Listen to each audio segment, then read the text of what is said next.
Hi, good people. All right, so of course, as usual, I did not announce me coming in, but well, I did to some, but not to a formal announcement. So I'm going to share this out to let folks know that I did make it in. Um, so bear with me while I share this out. All right, I'm going to share this in one other place. Um, let's see here. Okay. All right, so there we go.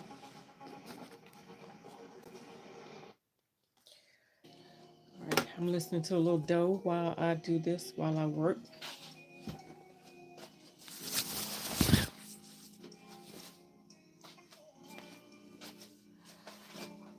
All right, well, before I take this, before I get into this, I'm going to show you this while I have you here.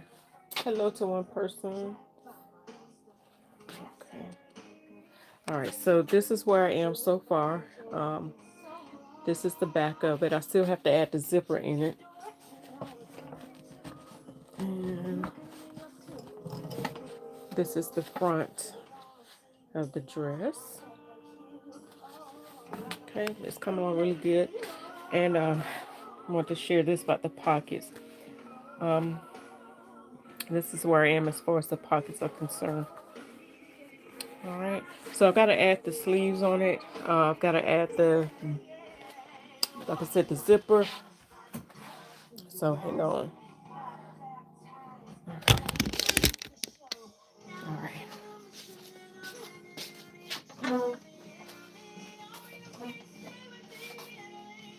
Just taking her off the mannequin.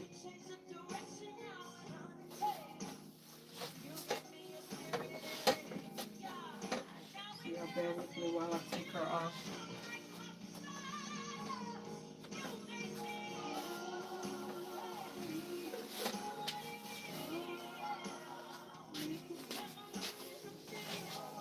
All right.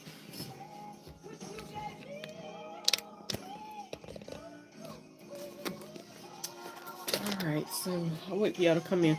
While I wait for others to come in, I did want to share with you because the other night I was thinking, while I was cutting the dress out, I was thinking my book from Soul Magazine should be in. Cut this down a little bit. All right, so I just knew that my book should be in. So if you're in and you can hear me in a place where you can type, just say, hey, put some emojis up or something. Let me know that you can hear me. Let me know that you can comment. I appreciate it. Don't forget to hit the like button and don't forget to share this out, please. I thank you so much. All right, so while we're doing that, I did go to the mailbox once I jumped off the live, and guess what was in the mailbox? My Song magazine. Y'all, I am grandfathered into the Song magazine subscription, so I don't miss a copy, and I get it every other month. It's a bi-monthly subscription, so I don't ever want to miss what's going on with the Song. Thank you so much for the likes. So this is a great issue. This issue is devoted to denim. So the denim edit is what it's called. All things denim. And when I tell you these sewists, designers, they showed up in their denim and they did the doggone thing in all this denim. And look who made the page again. Now, Lynn is a regular to the Soul Magazine, family. She's a regular. But that was her pattern, and that was the one, um, the last pattern that I created, the top for the yellow top. I still have yet to post it, but I love my top and I got to make the pants to it. I'm not going to sit here and share with you every single piece of it, but I just want you to see some of the denim work that was done. Like this whole issue is devoted. Look at that. Y'all, listen. Listen. I'm just saying. I'm just saying. I'm just saying. Let me see. I don't want to start a poll. I want to see all the messages that are coming up. All right. And look at Maury. Yeah, no, Michelle's gonna always have Mari looking right. So, I mean, all the different things that you can do with denim. I should have had my denim. I don't even know if I still have my denim skirt, but my patchwork denim skirt. And this is the hometown girl right here, Alyssa Blair. And I did not realize that she was here locally until I read this magazine. And a lot of times you find a lot of nuggets, meet a lot of different people in this magazine. So I'm so thankful. For what I see in here in the issue. So glad to see everybody's creative works. Um, just a lot of fun. But anyway, if you have not picked up your copy, if you didn't get a copy, or you're not a subscriber to the Sewn Magazine issue, to the Sewn Magazine, then I'm just telling you, you should become a subscriber. You should make sure that you get a copy if they are still available. And listen, just get into it. That's all I'm saying. All right, so um, I am going to go ahead and get into my sewing. I'm excited about the direction that this dress is going. Let me see if I can, let me grab the pattern again.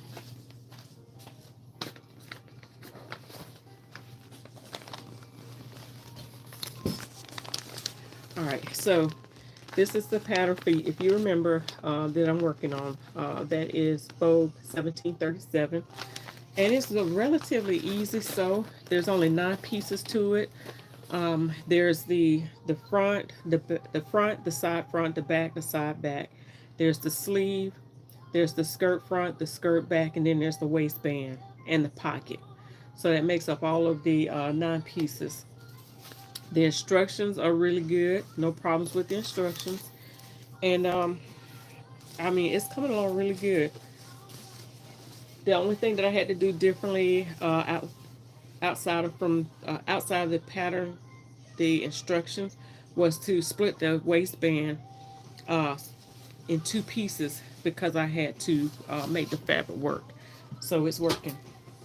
So I've got everything done except for as far as the outerwear and the outer fabric. I've got everything put together except for the sleeve. And so now I'm working on the inner lining for the skirt part.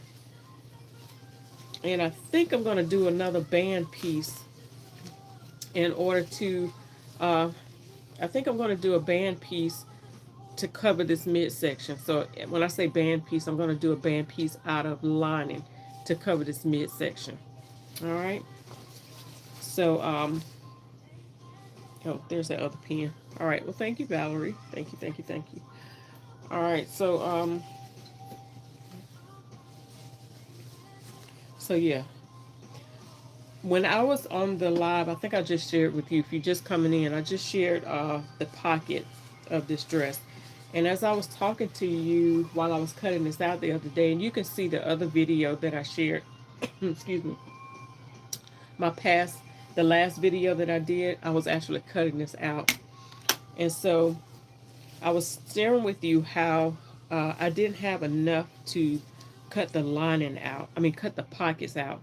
So what I did was cut the pocket out of the lining, which you can see it down in there. So I cut the pocket out of the lining. Hey, Lady Demetra. So I cut the pocket out of the lining, but I didn't want the lining to be seen at the very edge. Like, I didn't want that to be the first thing you saw when you opened it up. So as I was explaining in the last video, is that I was going to make a strip of fabric to sew on the edge of the pocket.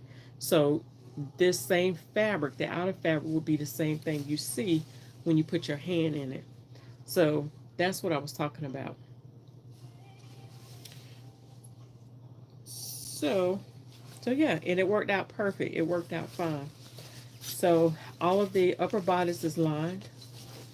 I said I was going to interface this part, but I didn't because it was extra work, and it's already taken a little bit of time, and the pattern does not call for interfacing. So I didn't want to do more than what the pattern required, so I didn't interface it. On the norm, Some things I go deeper into depth. I'll do a little bit more than what the pattern requires because I know just what the outcome will look like and how it will be structured. But this actually came out fine, just no problem with it. Um, for me, I probably will go in and mine and interface that just to give it a little bit more structure in the neckline. All right, but here I didn't. And I explained some of the reasons why I didn't in the last video, or why I wouldn't. Now, I will say this. I still have the sleeve to add on. And so if you notice right here, I stitched up all of the sides of the, I stitched the sides up except for maybe about 2 inches from the armhole closing. And the reason why I did that is because I really like to sew my sleeves in the flat. So that way, when I actually sew the sleeve, I'm sewing the sleeve from the edge of the sleeve hem down to the through the seam, through the armhole seam. So I'm not having to set in the sleeve, but I'm sewing it in as one, if that makes sense. It is a little bit easier like that. Some things you shouldn't do it like that, like a jacket, a tailored jacket or something like that. But for a dress or a shirt or blouse or something like that, it's okay to sew the sleeve in as a flat sleeve and then sew it all in one. So the sleeve and the sides all in one. So the other thing that I talked about was that I might not encase the sleeve in the lining. So meaning that the lining and the sleeve will be sewn together. And if I did that, I could use the lining fabric to create a bias around the armhole, around the arm seams, to close it up and to make it neat. But in this case, I might not have to do that. I could probably just serge it and it'll be fine. So if I serge it and find out it still needs to look a little bit neater, I may go in and do a bias binding around it, around this armhole seams. But if not, otherwise I'm going to go ahead and serge it.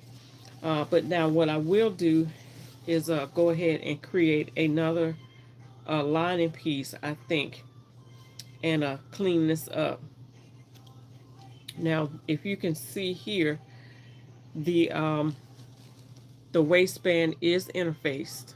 Okay, so even if I didn't do it, it will be fine. At least I would serge this to clean this up in here. All right, but my mindset, and Demetra, if you're still on here, you know what I'm talking about because you're a bridal sewist and you're a formal wear sewist.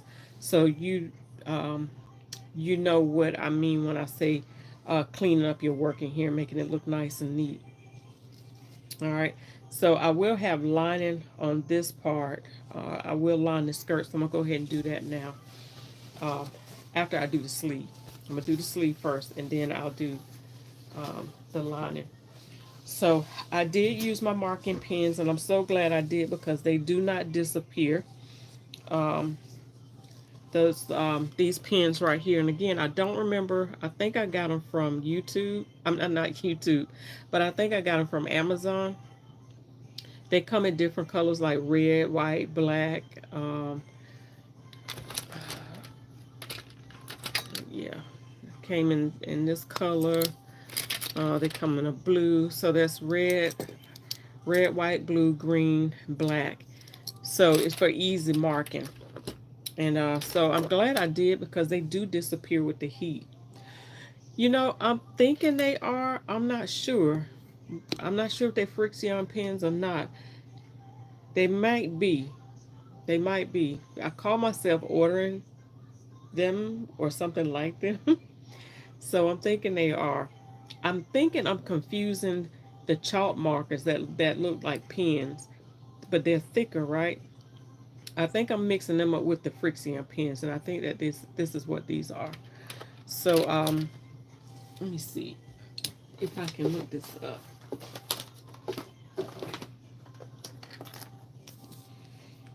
Are you sewing tonight, Demetra?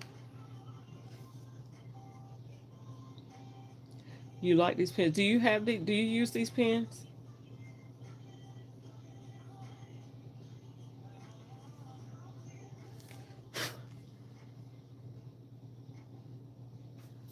All right, while I'm waiting on that to come up, I can go ahead and sew. So one of the things I haven't done yet, I didn't top stitch. Oh, you know what? That was the one thing that I forgot to do. I forgot to top stitch. I forgot to top stitch this part right in here. I sure did. Look, I had sandwiched that lining in there. I mean, I could still do it on top of the.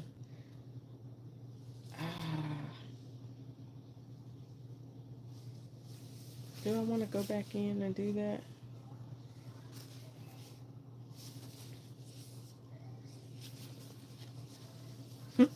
I'm trying to decide, do I want to go back in? Hey, Elisa. I'm trying to decide, do I want to open this up and top stitch this? Or should I top stitch on top of the lining?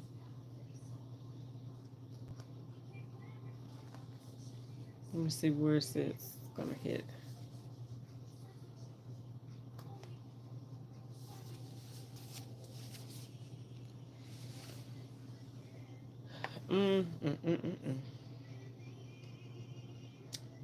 Man, I didn't realize that I didn't top stitch. You'll start sewing tomorrow?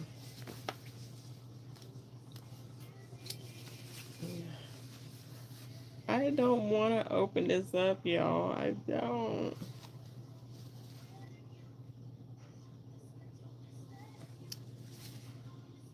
How could I not do that? That's what happens when you sew late at night. And that's what happens too. Like if you're like me, you're used to sewing and you know the direction of how things go. So you just sew. And a lot of times that's what happens without me paying attention to what I'm doing.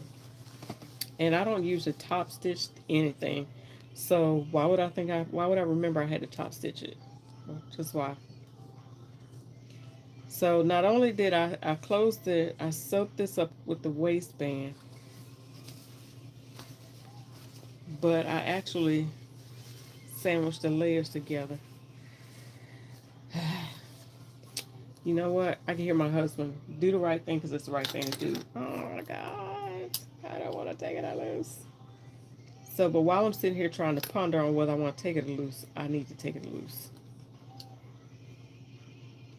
It's going to be all right. Now, everything in me wants to rip this apart, like go ahead and pull the stitches that way, but this kind of fabric will stretch. It will stretch so bad if I was to just pull the stitches, just rip it. And it's not tearing a hole in the garment, but it pulls the stitches apart faster. However, it will cause the garment to stretch out of shape so bad that I wish I never had done that.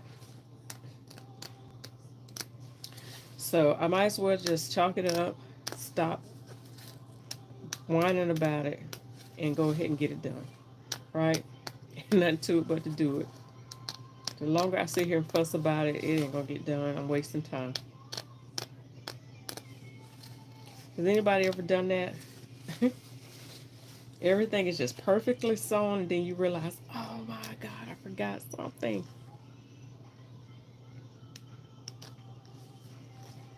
I know I'm the only one that does it. Yo, I can kick myself right now. And this is setting me back because I could have had this one sleeve done by now. Y'all notice my method of ripping stuff apart. You've done it, Demetra.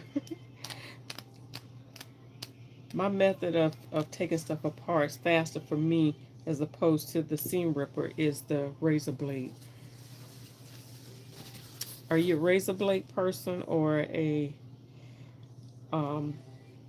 you a razor blade person or a seam ripper person?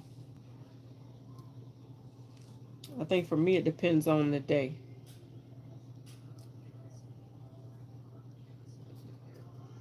It depends on what I'm working on too.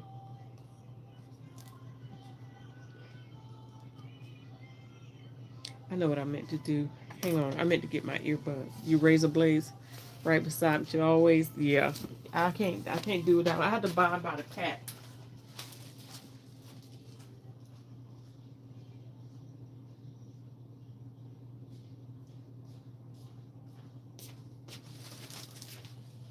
Let me find my earbuds.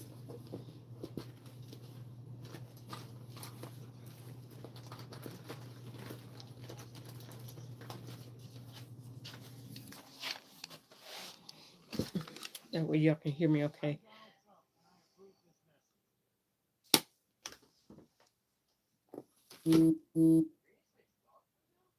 Oh, right. It didn't say. Oh,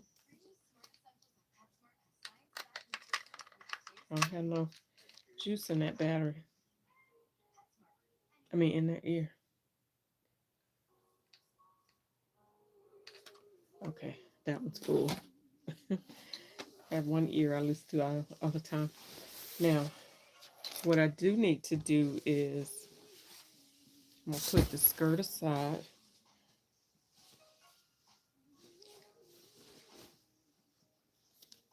I need to get this started with the razor with the seam ripper because what I did was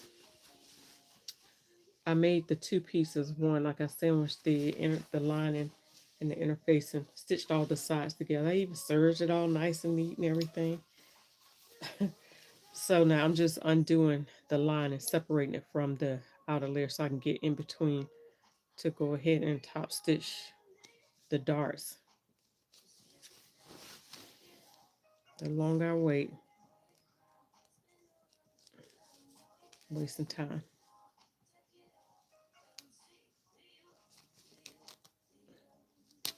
Okay.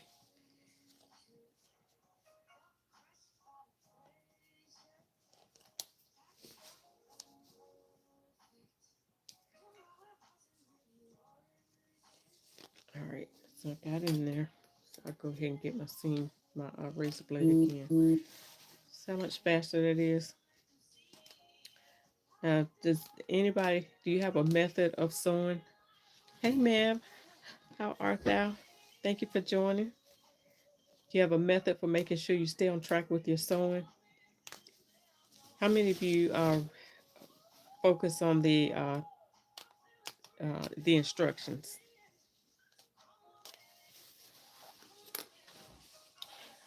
I said one of the habits that I need to learn to have is to read the instructions 3 times. I used to hear people say that. I read the instructions 3 times before I start sewing. I just thought that was unnecessary. But I have learned the more I sew with patterns, because a lot of times, y'all, to be honest, I don't sew from patterns. Um, I don't use patterns, especially when I'm creating for clients. I might use like the pieces for pattern blocks, like I use them to create the look and the garments that I want. So I use them as blocks, but I don't necessarily sew. Like this is one of the rare times that I actually make a garment from a pattern for a customer. You often stray, yeah. So this is not my norm. Somebody asked, "Do what?" I think they were asking, "What's the difference between dressmaking or seamstress work?" I don't know, but a lot of what I do is dressmaking, designing. I do expert alterations, but I do a lot of alterations. But a lot of times it's designing and creating. This will be more along the lines of dressmaking. Um, because I'm sewing strictly from the pattern. All right.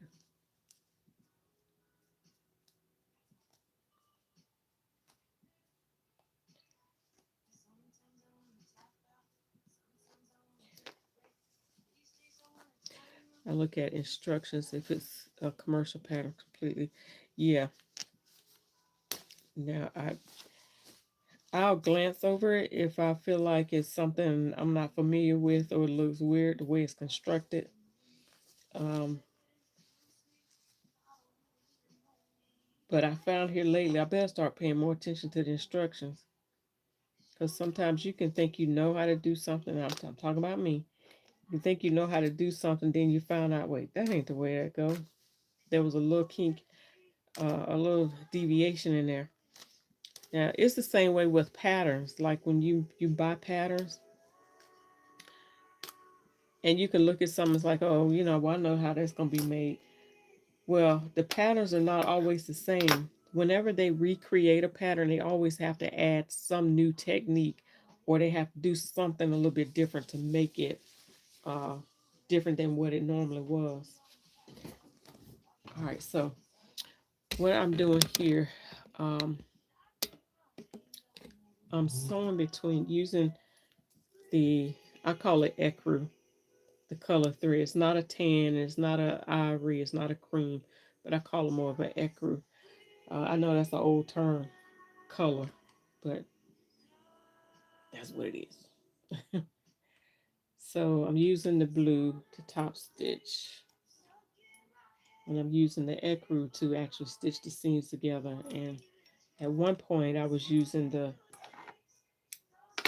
marine or the navy thread on the bottom and the ecru on the top. I was blending the two. That's okay too, since you got both colors in the fabric.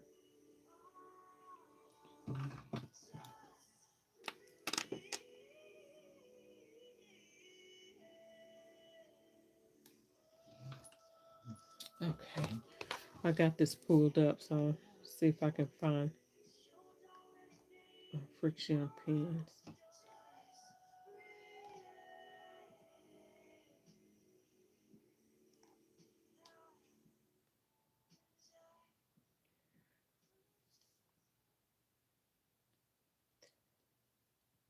Okay.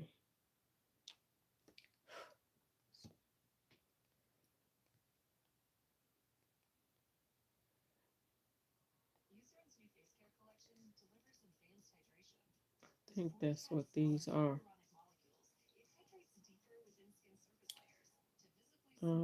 Yeah, that's what they are, Demetra. They are the friction pins. Is it friction or friction? But yeah, that's what they are.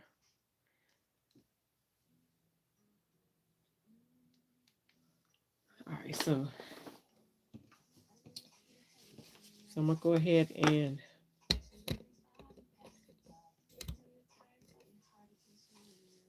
top stitch this.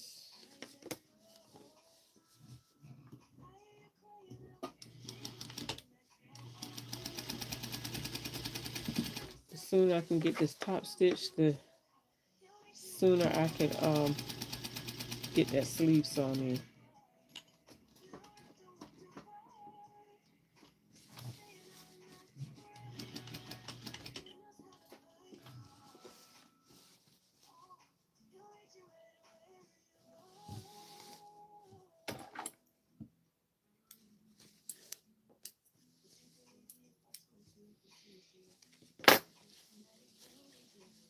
Now I do have to look back and see what all is being top stitched, because I don't remember now. I think it's just the darts. I don't think it's the side seam. Okay, it's the darts and the princess seams and the center front seam in the neckline. The waistband is top stitched. So pretty much every seam except for the side seam is top stitched. Okay, great.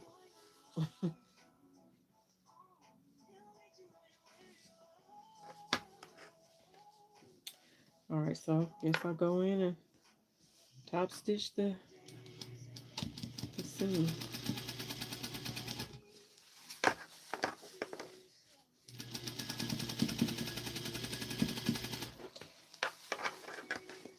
always try to make sure I do it as close as possible to the pattern as I possibly can. And not saying that this customer's like this, but you have customers, they don't sew. Now this lady, she used to sew. She just don't like sewing for herself anymore. And she actually had somebody that would sew for her, but I think the lady stopped sewing. Uh, I don't know if she got sick or whatever the case may be, so she needed a new seamstress. Um, but when people sew like that, sometimes they can be very picky. Now, this lady's been very easy to work with. She's been a pleasure to work with.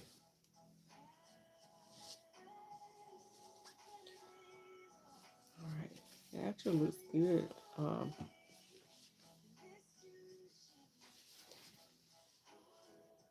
So the sooner I can get this top stitched, the sooner I can close it back up and finish the rest of my work. You say you need to reorder.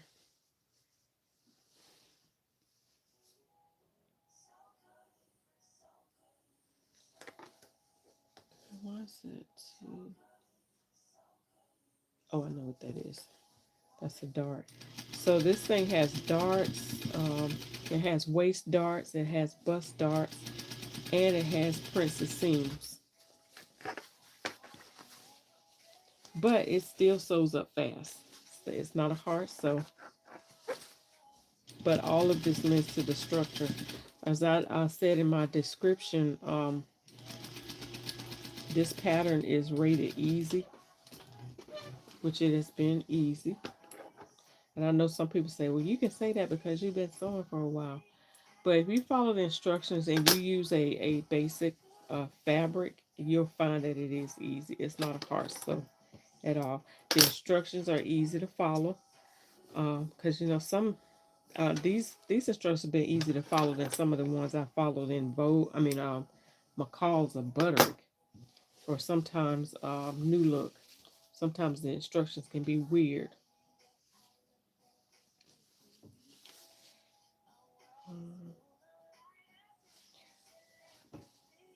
But yeah, these have been easy to follow.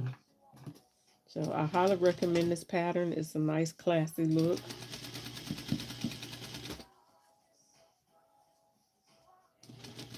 This pattern was released in 2020.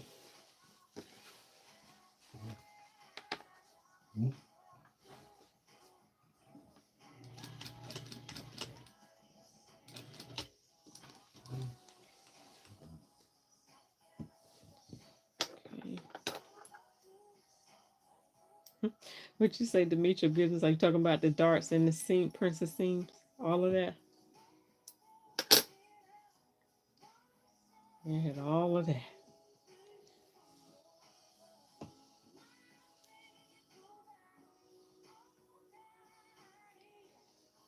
I'm trying to decide.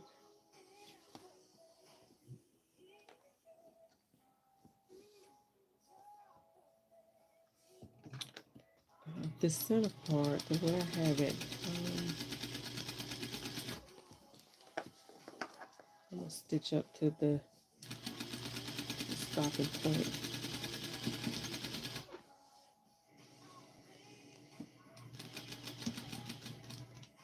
I think I'm gonna stop right there. I won't tie it off because I'm gonna have to join the stitches. I think on that piece I'll top stitch the lining and the outer fabric together. That direct center part.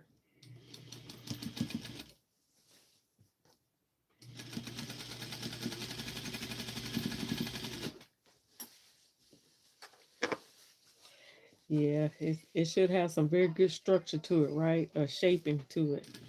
So that's the only reason for all those darts and only reason for the darts and the princess seams.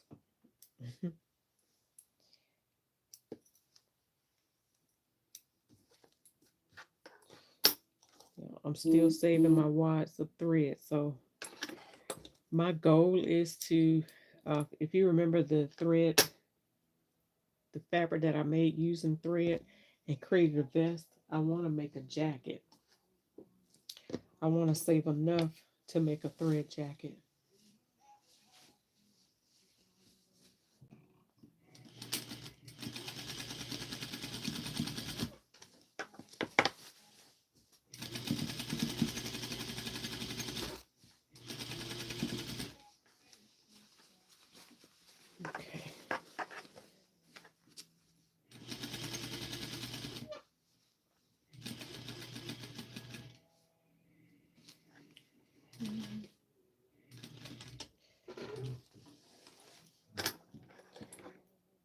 I'm about to get there. It's not taking as long as I thought it would take. I think it's just the fact that I had to do it.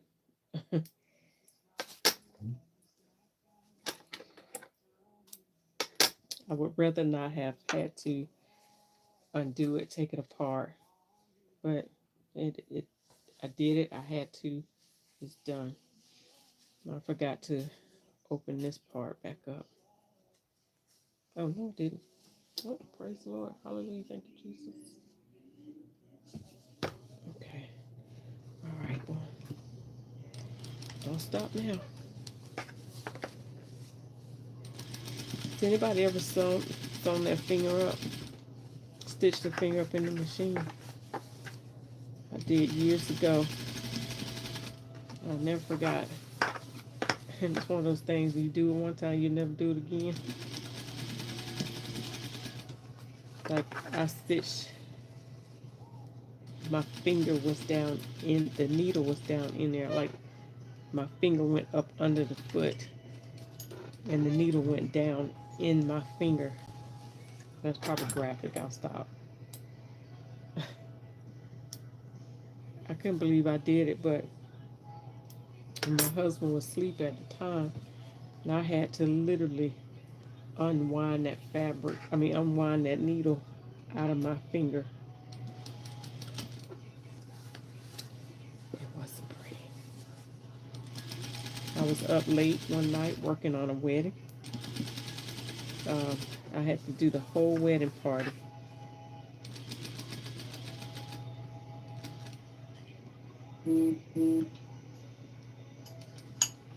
Make all the dresses.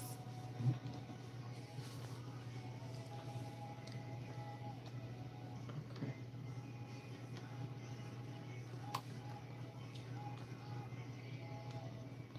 For some reason that thread, for some reason that started gathering. Have to go back in.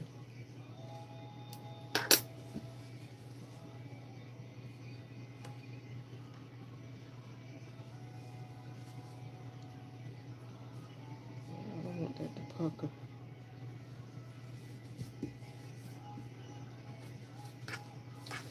Why is it the last one always have to be the one that act up? That's the last dart that I have to do, and it decides it wants to pull. You gonna finish today?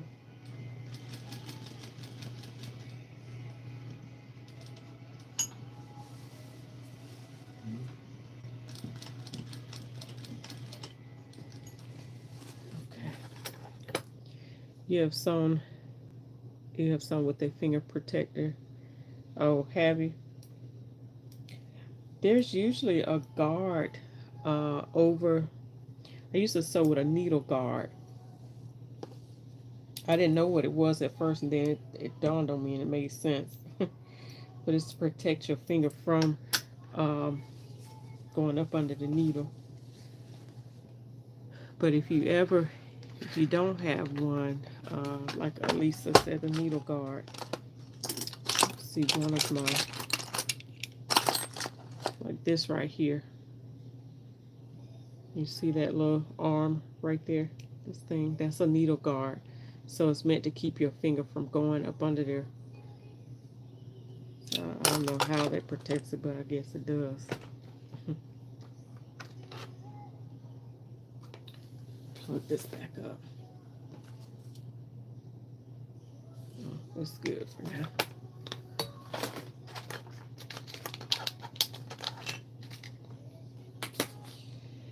All right, put that away. All right, y'all. I did it. I top stitched it, and so the only thing I have to do now, I'm gonna have to top stitch around the neck edge and down the front. So I can do that. So let me go ahead and close this back up. Wait, first make sure I top stitched everything. So top stitch that down there.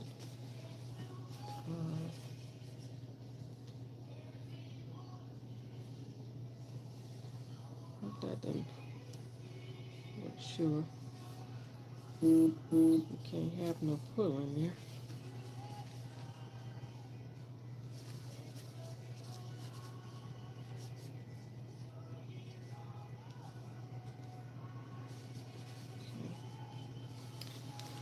So let's go ahead and get this stitch back up.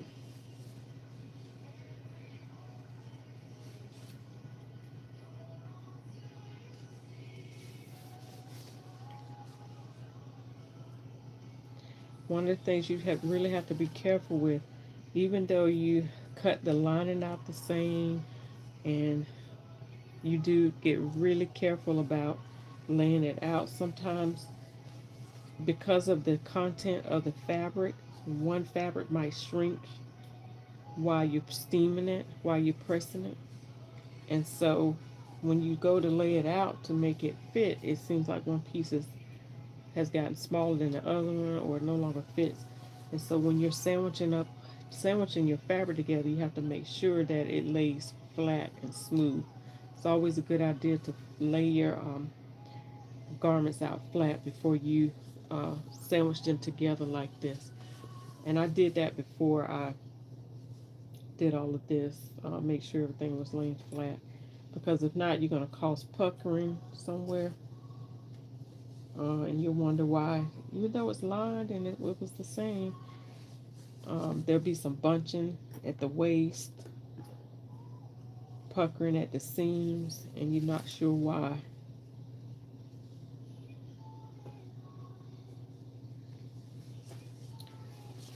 Alright, so let's get this sewn back together. I'm going to go ahead and put that on the floor.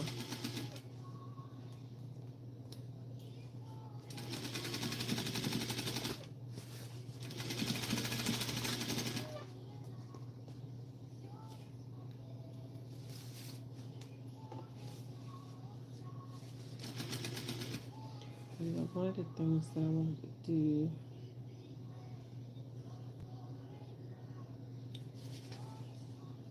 that's the front,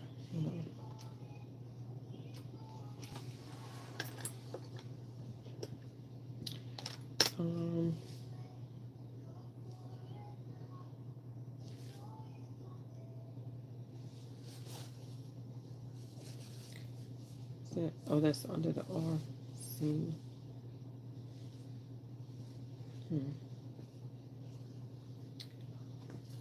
I want to be able to stitch that seam allowance up. You know what?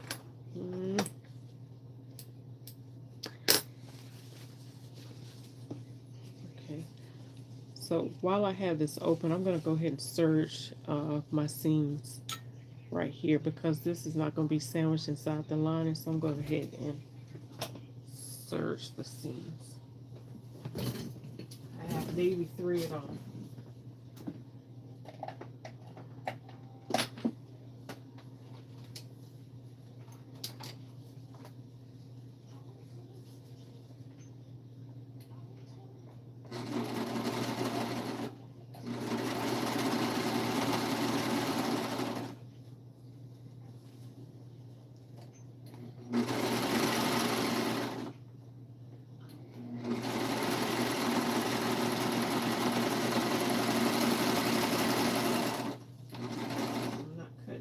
Seam allowance, I'm just serging it, because once I stitch that waistband back on, I'm not going to be able to serge that up.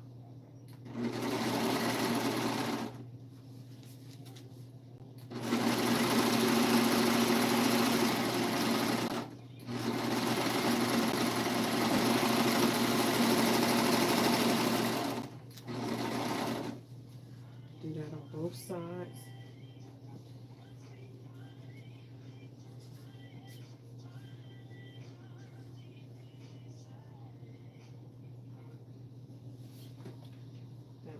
That'll look nice and neat.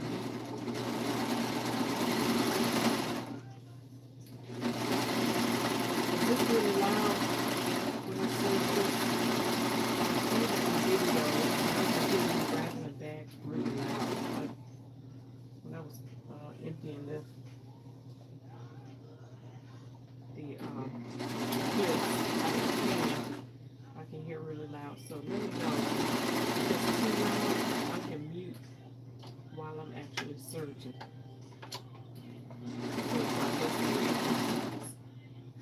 I'm going to do that.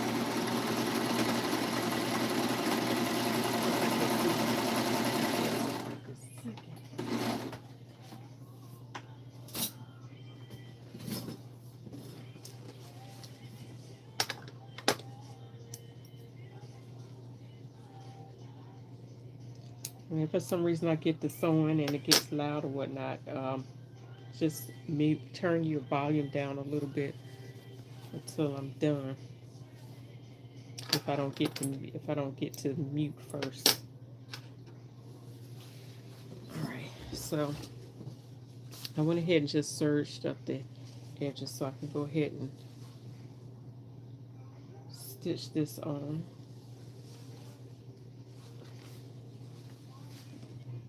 And all I'm doing is just kind of loosely stitching the edges back together so I can sew the band back on. Include that thread.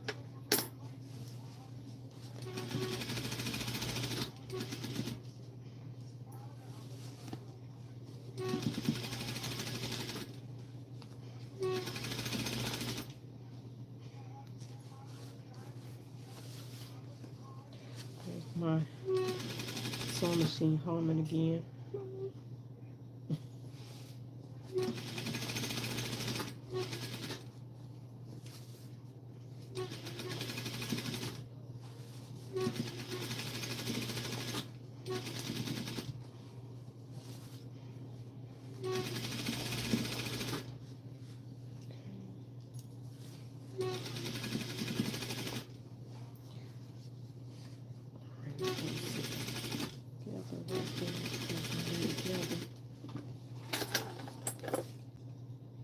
Yeah, my scissors are magnetized because I have them on this magnet on top of my machine. Ouch. That's a magnet. I stuck my finger down in there. But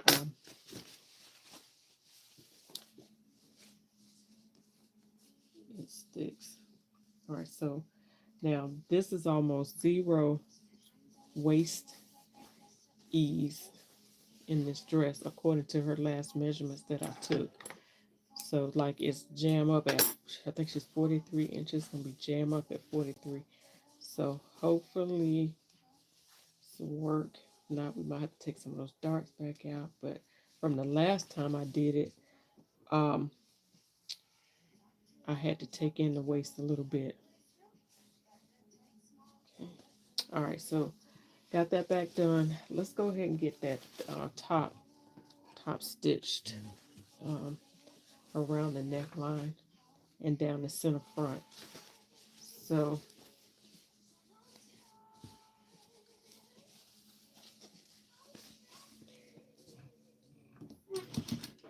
I'll go ahead and put that back on 3.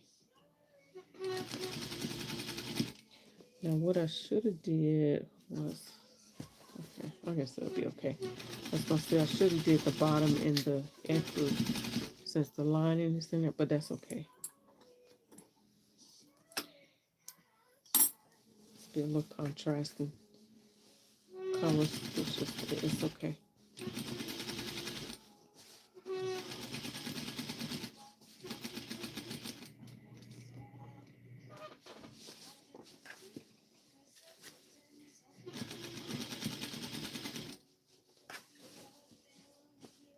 Now, if you recall, as I was stitching the center front seam, top stitching, I stopped right below. There's a pleat, not a pleat, but it's a split right in the front at the neckline.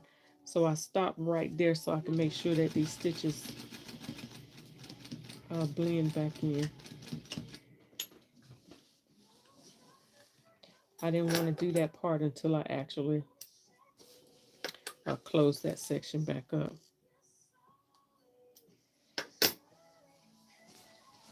All right, so now I'm gonna start from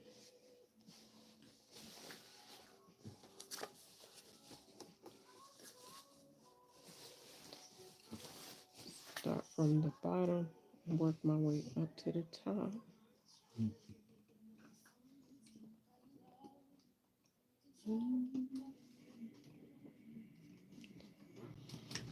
Okay. All right, back stitch just enough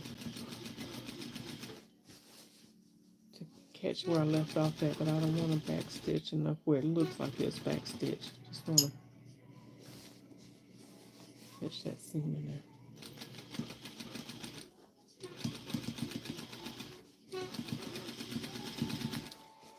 Now, I'm using the edge of my foot to be consistent with the width of my stitch, but you can also use, there's a edge foot that most home machines carry that will help you line up your the edge of your fabric when you're top stitching.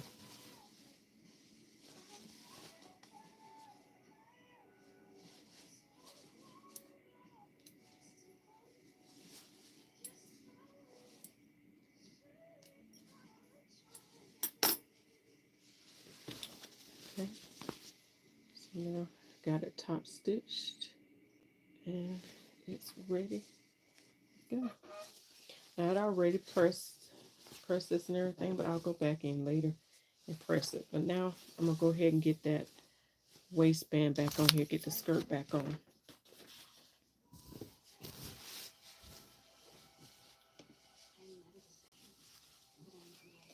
Anybody doing anything special for tomorrow? Now, of course, this is what I don't like. So now I gotta go back and pick all that out. Because if I don't pick the loose stitches out when I pull this apart, then it's gonna be harder to pull them out later. So again, do the right thing, because it's the right thing to do. Go ahead and clean it all up. Get out the way. I will tell you one of the easy ways to clean this up is, this works a lot of times, is to use a lint roller of the sticky kind and to roll it over the cut thread.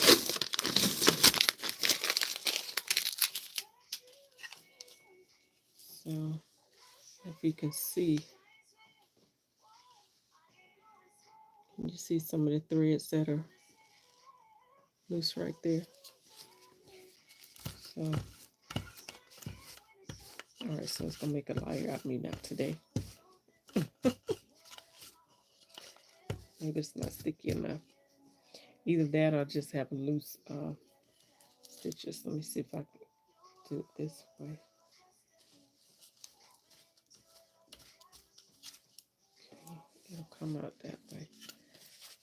Might have been the fabric on the top, but you can see the threads are coming off.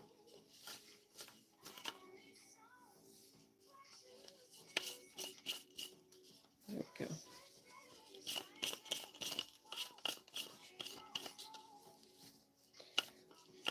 Of course, you're gonna have to, after a while, because your tape gets unsticky, if that's a word, you got to peel that off and start afresh.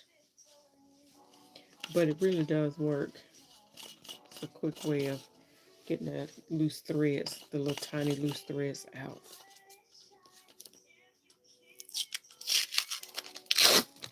So, see all that thread that came out?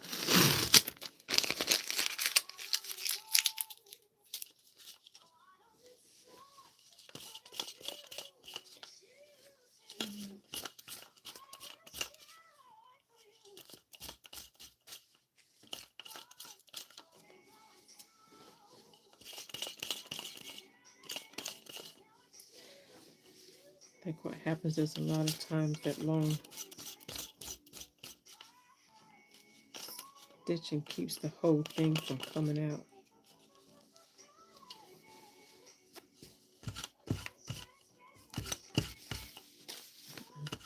Just trying to clean everything up, even the fabric.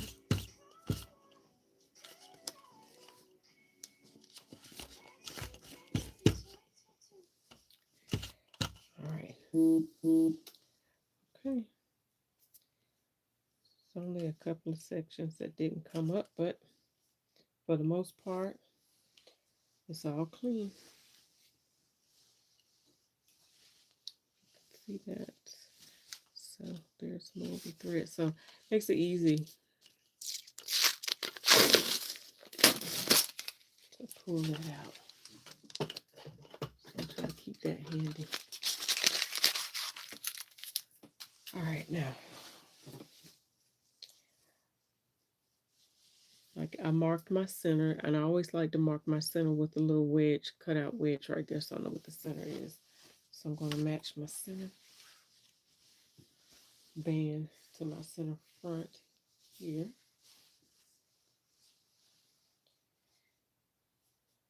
And I'm going to stretch a little bit as I go in the waist, simply because, like I told you, this is going to be almost a 0 seam allowance at the waist. Yes, I'm still listening. I want to match the seams up, the side seams. I'm excited how the pockets came out, y'all.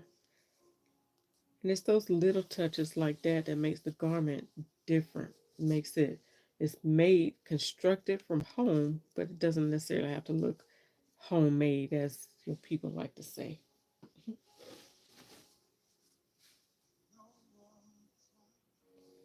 Okay, so I'm going to finish off that, pin it to the edge. Okay, and as I sew it, I'm going to pull it a little bit as I sew, just to give it a little bit, give a little bit more room at the waist. Now, one of the things I learned, a technique that I learned when I first worked outside of my home in an alteration shop. It was a little boutique in my neighborhood, but they did alterations, like it was a little high-end boutique.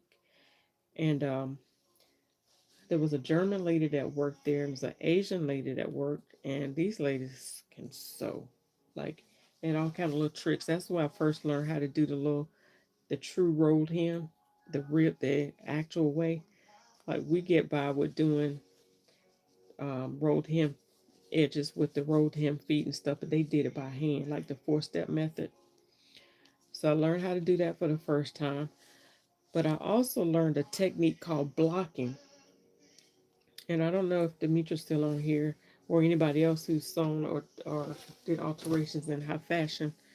But blocking is where, say, like if a garment, these women, they sold a lot of knit fabrics. Like, what's that high end? Um, what is this place that sold a lot of knit dresses? Real high end knit dresses, very exclusive. I can't think of it. But anyway, there's a lady that was the forefront of this company. Like, she was the face of this company. I can't think of the name of it. But anyway, the knits would get, like, if you wash the knits or launder them, they would shrink a little bit, or a good quality knit would it wouldn't shrink to the point where you couldn't wear it again, but it would shrink.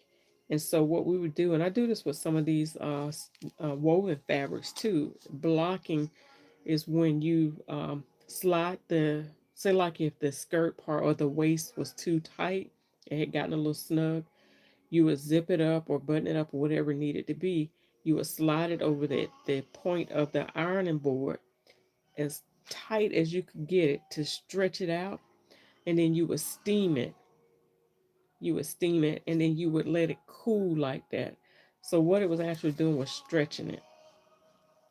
And then as long as you didn't put heat to it or launder it again, it will stay that way until you laundered it again. But that technique worked. So it's the little things like that that I would learn and pick up along the way that will help me in creating my garments. You recognize that technique, Demetri? I figured you probably would, because you and I do a lot of the same work.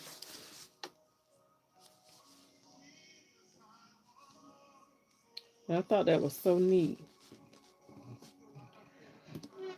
All right, so I am stitching up a 5/8" seam allowance.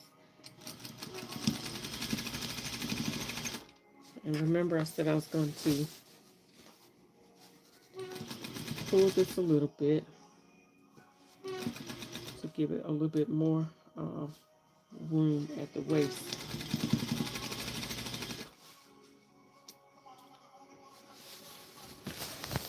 And if anybody that's using industrial machine, straight stitch industrial machines, like mine is a Juki. I'm a Juki fan all the way.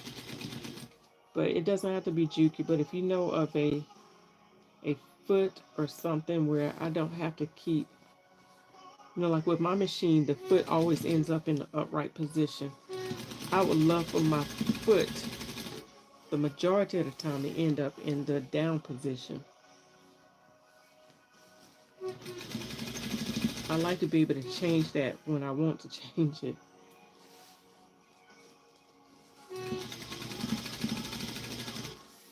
But a lot of times, sometimes my foot ends up in the up position.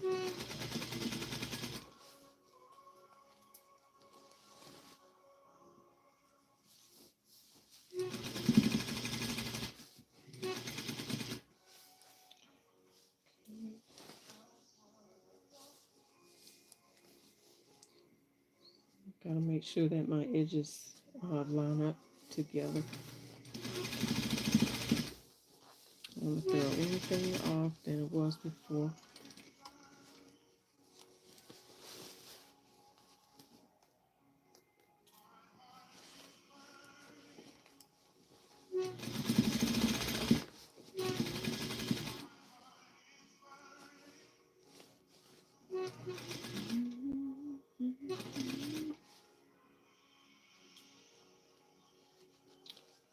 Okay, almost at the end.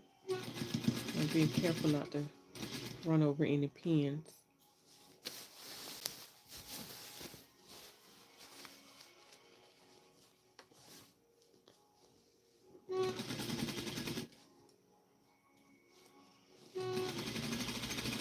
That's one of the reasons why I really, as often as I can do without using pins, I like to do without pins because they slow me down.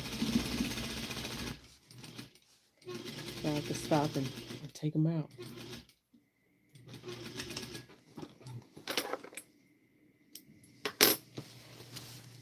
Okay. All right, so now back where I was in the beginning. So for now, I need to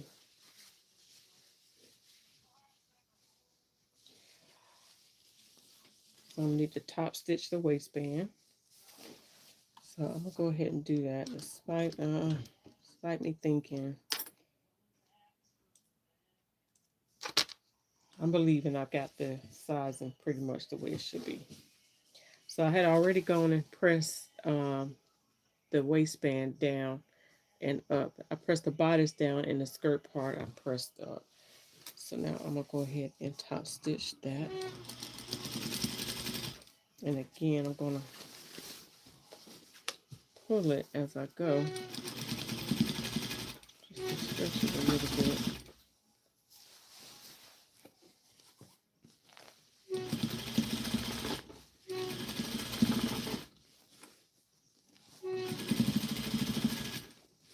And I'm using a size 14 needle.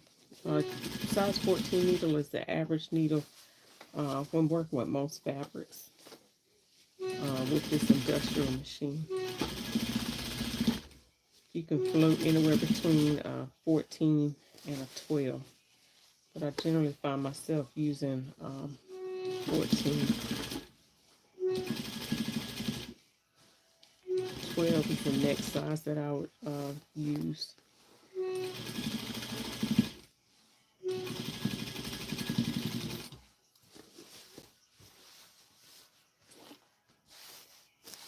Try not to bunch that up so you can see what I'm doing.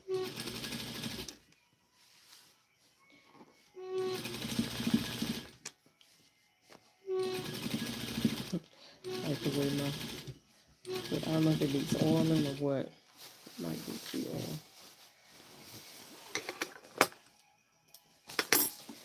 Okay, that's my sleeve waiting to be sewn on. Okay. It's gonna be really pretty, y'all.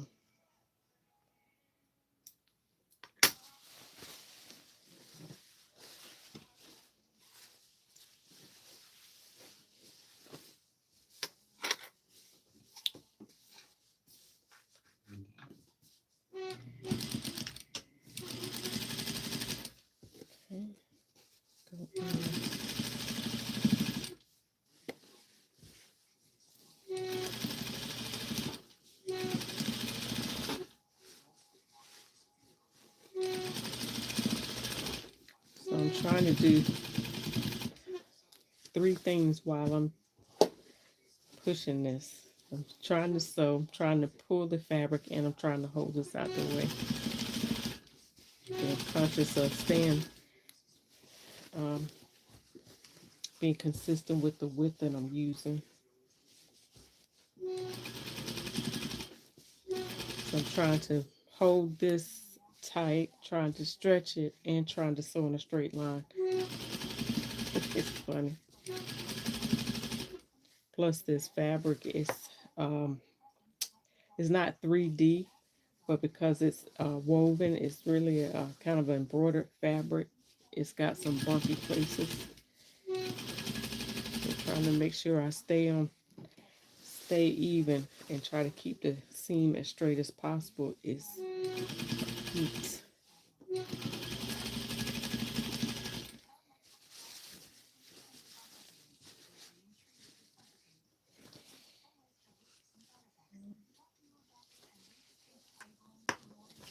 And making sure that the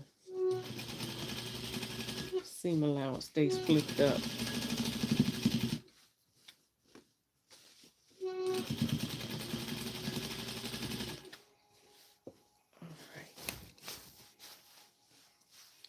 Almost done.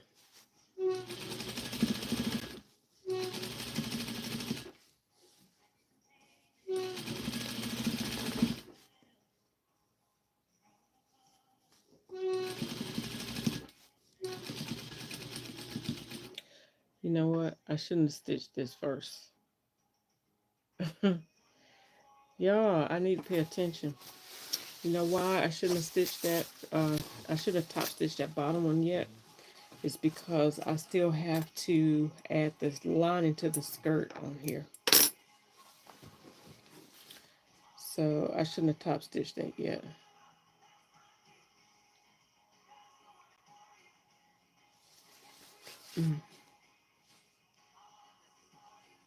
Okay, don't cry about it. Just get it done. All right, so in that case, one of the things that I do to get this off easy, I interchange which sides that I pull the threads out. So I pull the thread out from the top, and then I'll change it and pull from the bottom. And the reason why I do that is because now the threads are loose, and it makes it easy to pull the thread out. Okay, was it BJ knit? Not sure spelling. What? Let me see. Let me look that up because I'm not. You talking about this? You talking about this fabric right here? This is some kind of woven, not a knit. Are you talking about boucle? You know, this is more along the line of it kind of feels like a boucle. You know what raw silk looks like, so it's almost like the texture of raw silk without the shine. That makes sense. It's almost like a woven. Uh, you ever seen those kitchen mats? It almost kind of looks like a.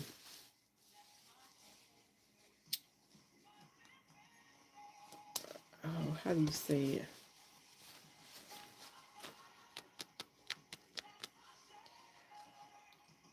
No, the high-end knit company you mentioned.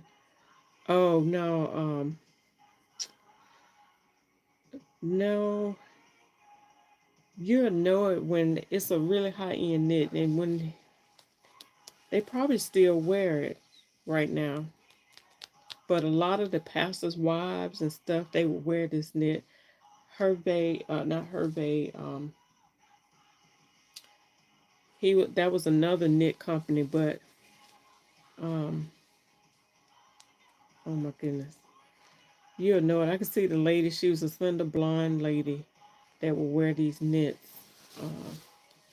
clothes, and everybody's very expensive knit garments. A lot of stars would wear these knit garments.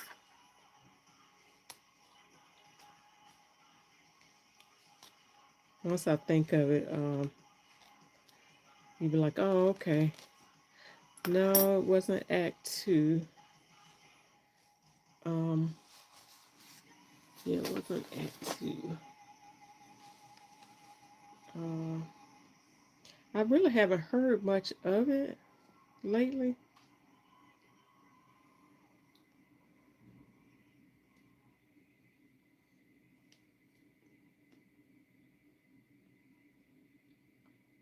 Why is it slow like that?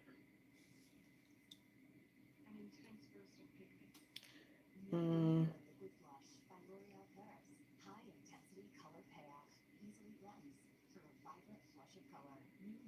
let's see.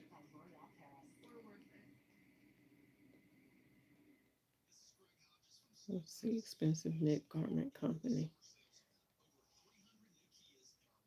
When I call the name, you're gonna know exactly what I'm talking about.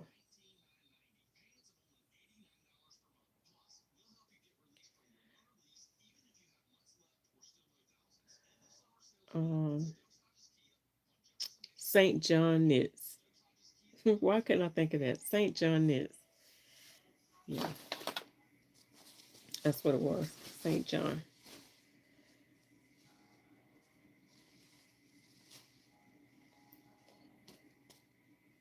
So yeah, we get a lot of women was wearing the St. John, and when you buy these garments because they're so expensive, you don't just easily get rid of them and say, hey, I'm just gonna buy me another, whatever. You remember St. John now? Yeah, I knew you would be familiar with it. Okay, so that one's not easily coming up. What did I do?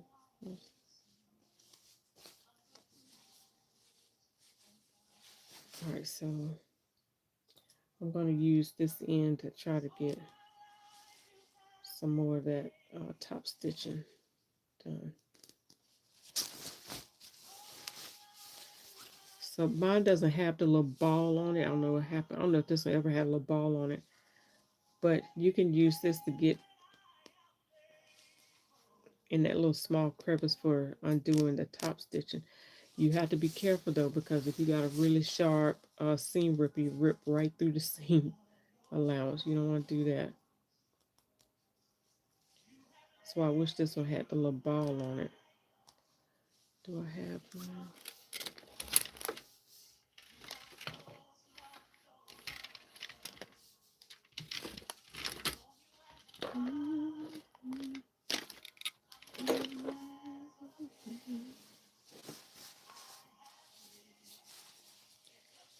Okay, so I just flipped it to the other side and on the inner side. So I'm going through and undoing that top stitching. Being careful. I don't know if you can see that.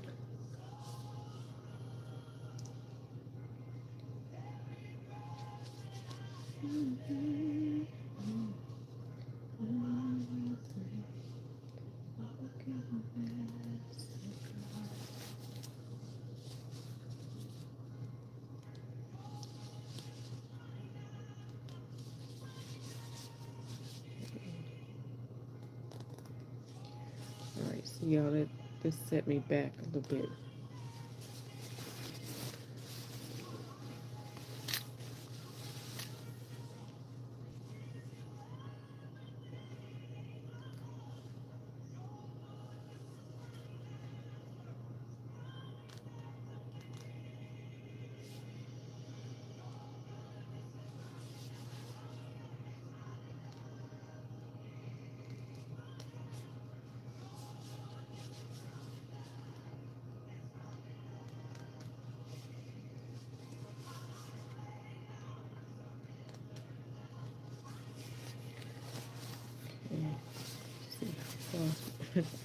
I always try to look to see how much further I have to go.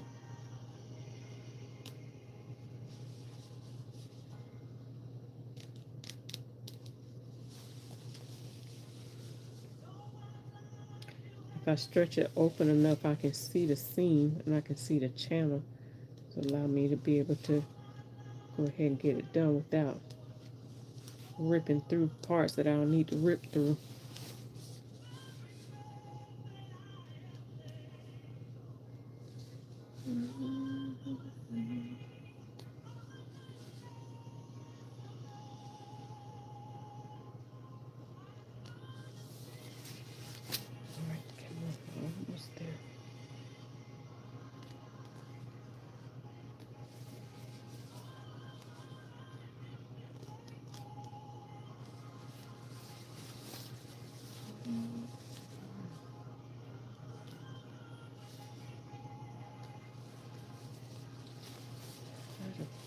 longer seam ripper around here somewhere, but I don't know. It's a brand new one.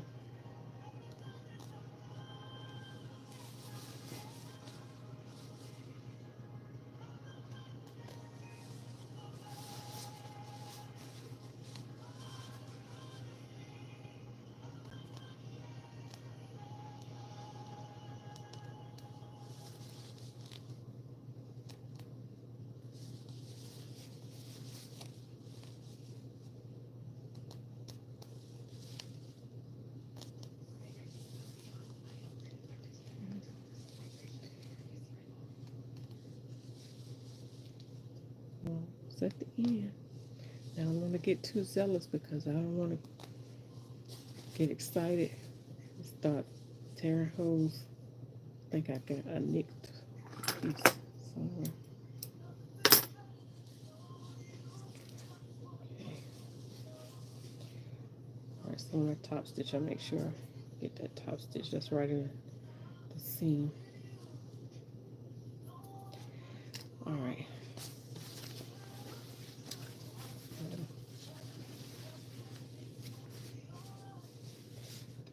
Alright, now let me get my little thing out again.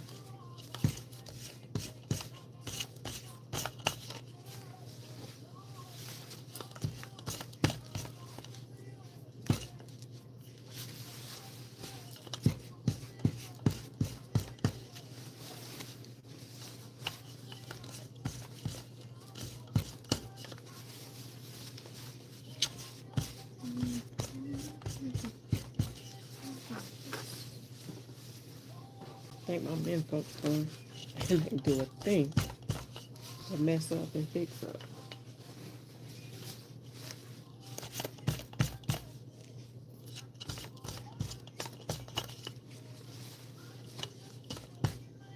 Okay, see, got all the threads out.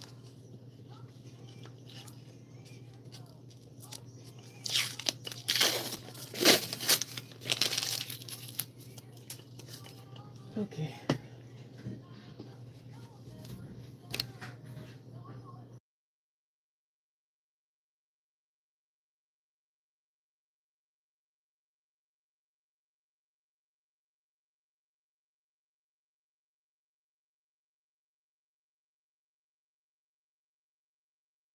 But, all right, hang on, y'all.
All right, y'all, I'm back. All right, so I'm gonna go ahead and get the sleeve in, and then I'll get, well, actually, I'm gonna get the lining in, because I want to show y'all how this lining, what this lining look like, y'all. because the skirt part itself is put in strange in a strange way.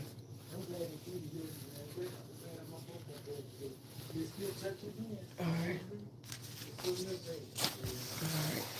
So let me show you how this is cut out. Alright, so it's cut out like this. Okay, little pieces like this. That's how it's cut out in the front and the back. And so what you have to do is join. See where I got the little dots?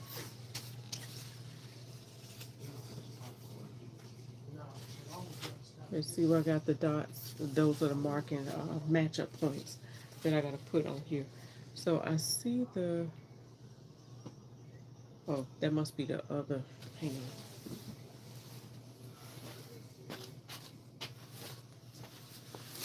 on. Okay. Alright, I saw the back piece, but I see the front piece. Alright. So,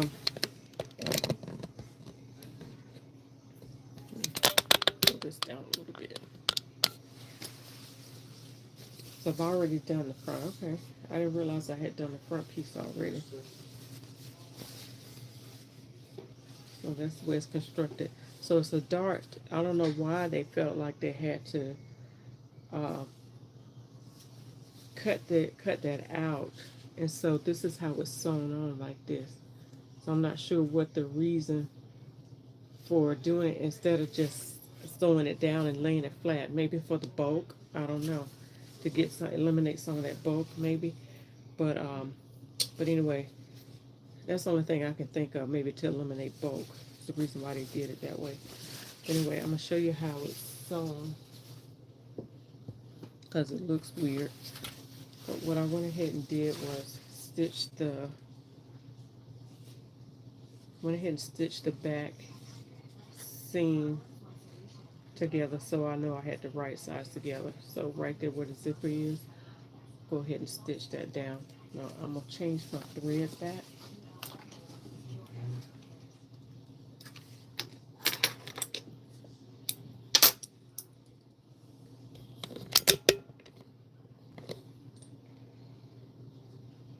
Let's see where we are for an hour. It's not even an hour and a half yet.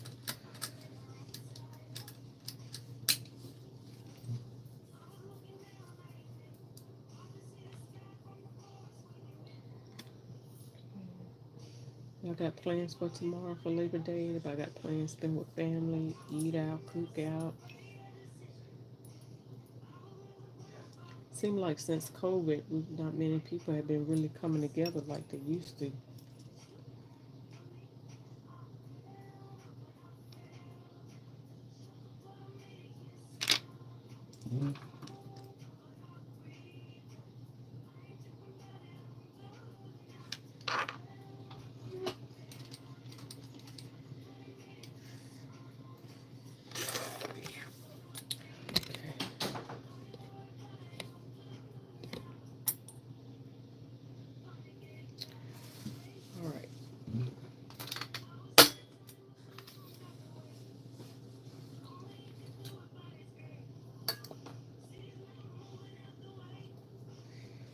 Y'all can see that, okay.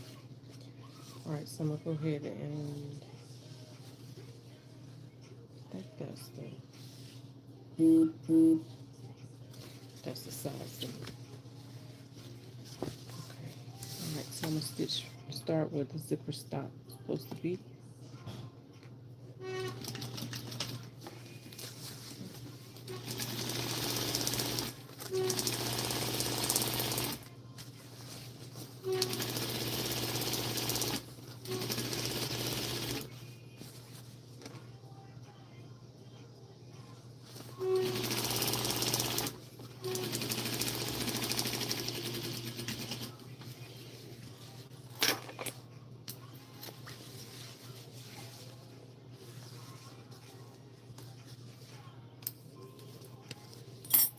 What's that? Washing machine.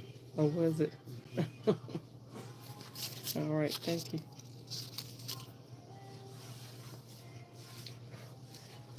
All right. So I'm going to open this up. Right, and I'm going to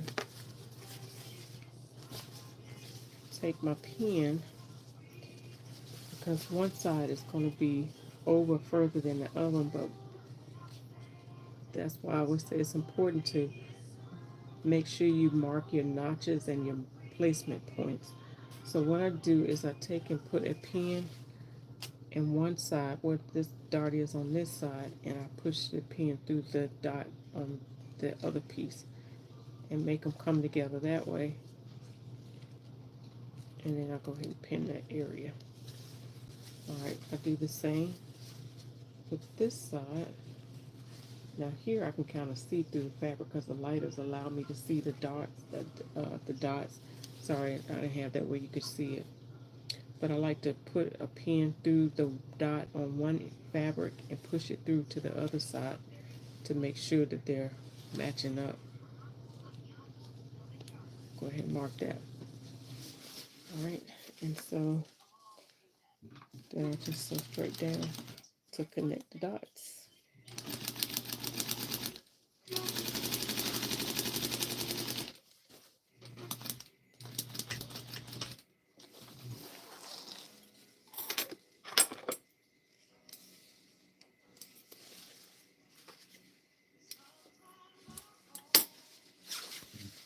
I'll keep doing this until I get them all sewn.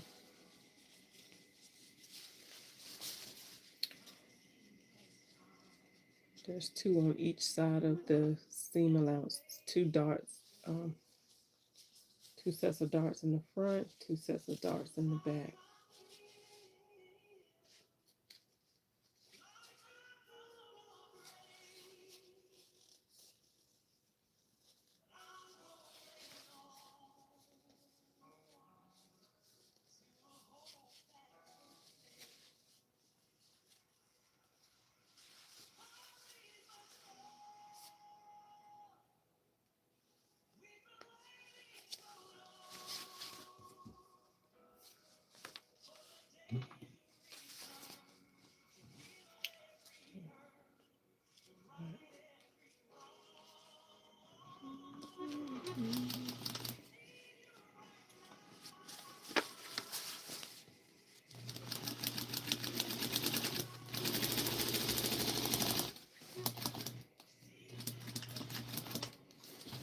I get to that dot, I just backtrack, stitch in place. Because as you're moving in the garment, it's going to be a lot of stress on those darts, and you want those darts to come undone.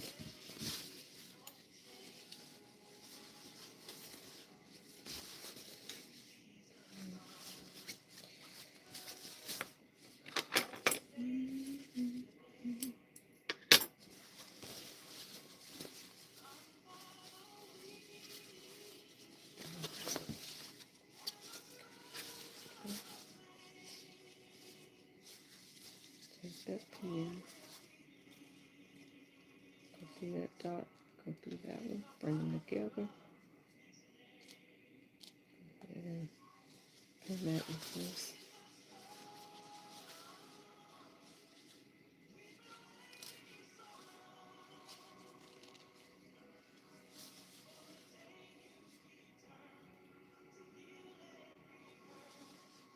So you can see that.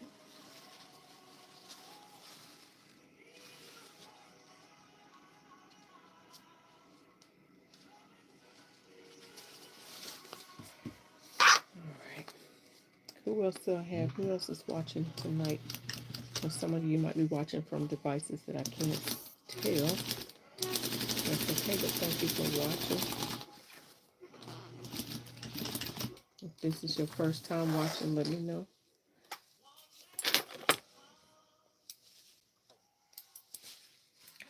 Some of you catch me on the replay and let me know. I appreciate that too.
Hey, Kathy, how art thou? Oh, thank you. I appreciate that. Thank you for watching.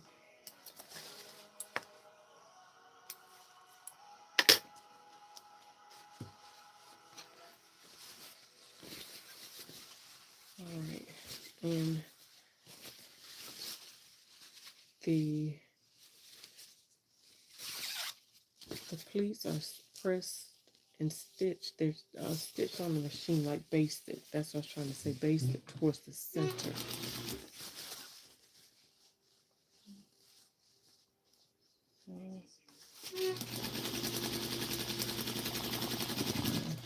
I don't plan on taking these back out, so I don't bother about trying to change my stitch length and all of that to baste it. Because I mean, like I said, I don't plan on taking it back out, so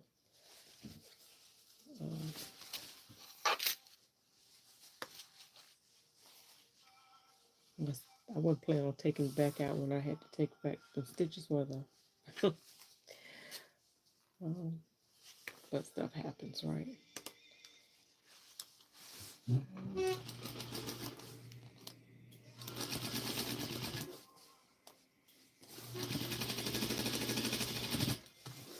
Yeah, I don't know why I don't utilize my clips, but I don't.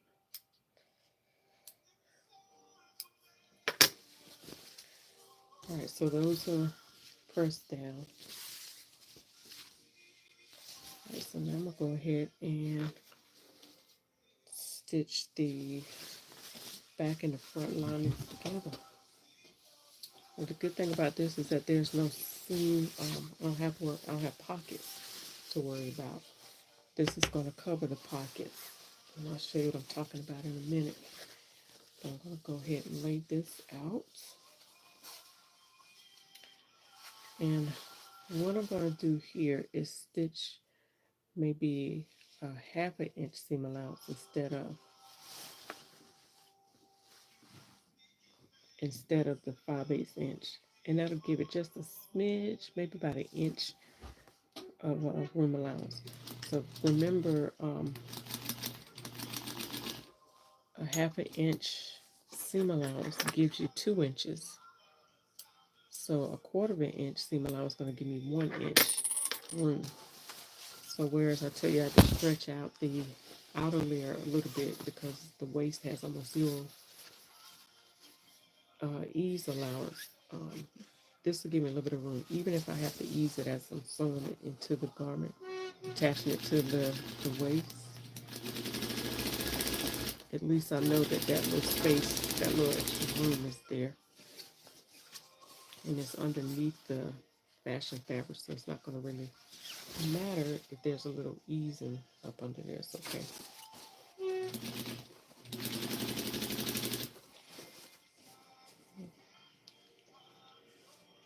I'm pulling this a little tight for whatever reason.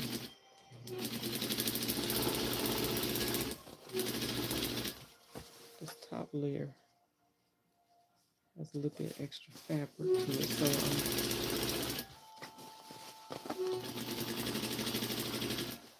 I'm forcing them to stitch together.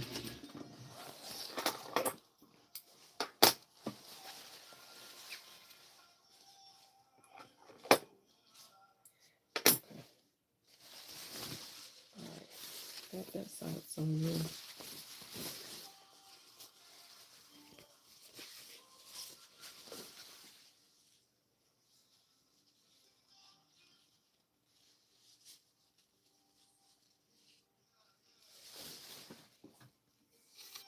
All right.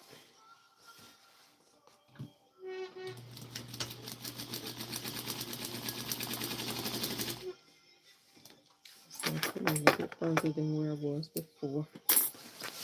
And it would be great for every step that I take, right?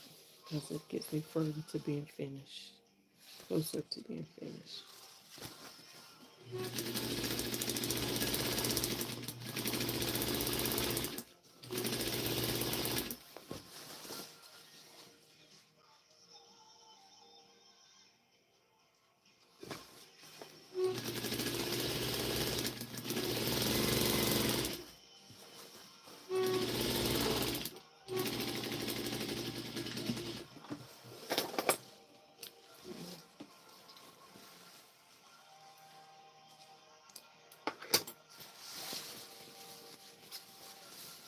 I am going to go back in and probably interface, not interface this, but serge the edges of the lining. I'm probably going to change the color of the serger thread. I haven't decided yet. I might keep it blue. I don't know. Kathy says, I used to do all the alterations at a men's clothing store. Also did custom work, but I gave that up. People think you can have something sewn cheaper about, no. You're retired now, so you just sew what you want. Good for you, Kathy.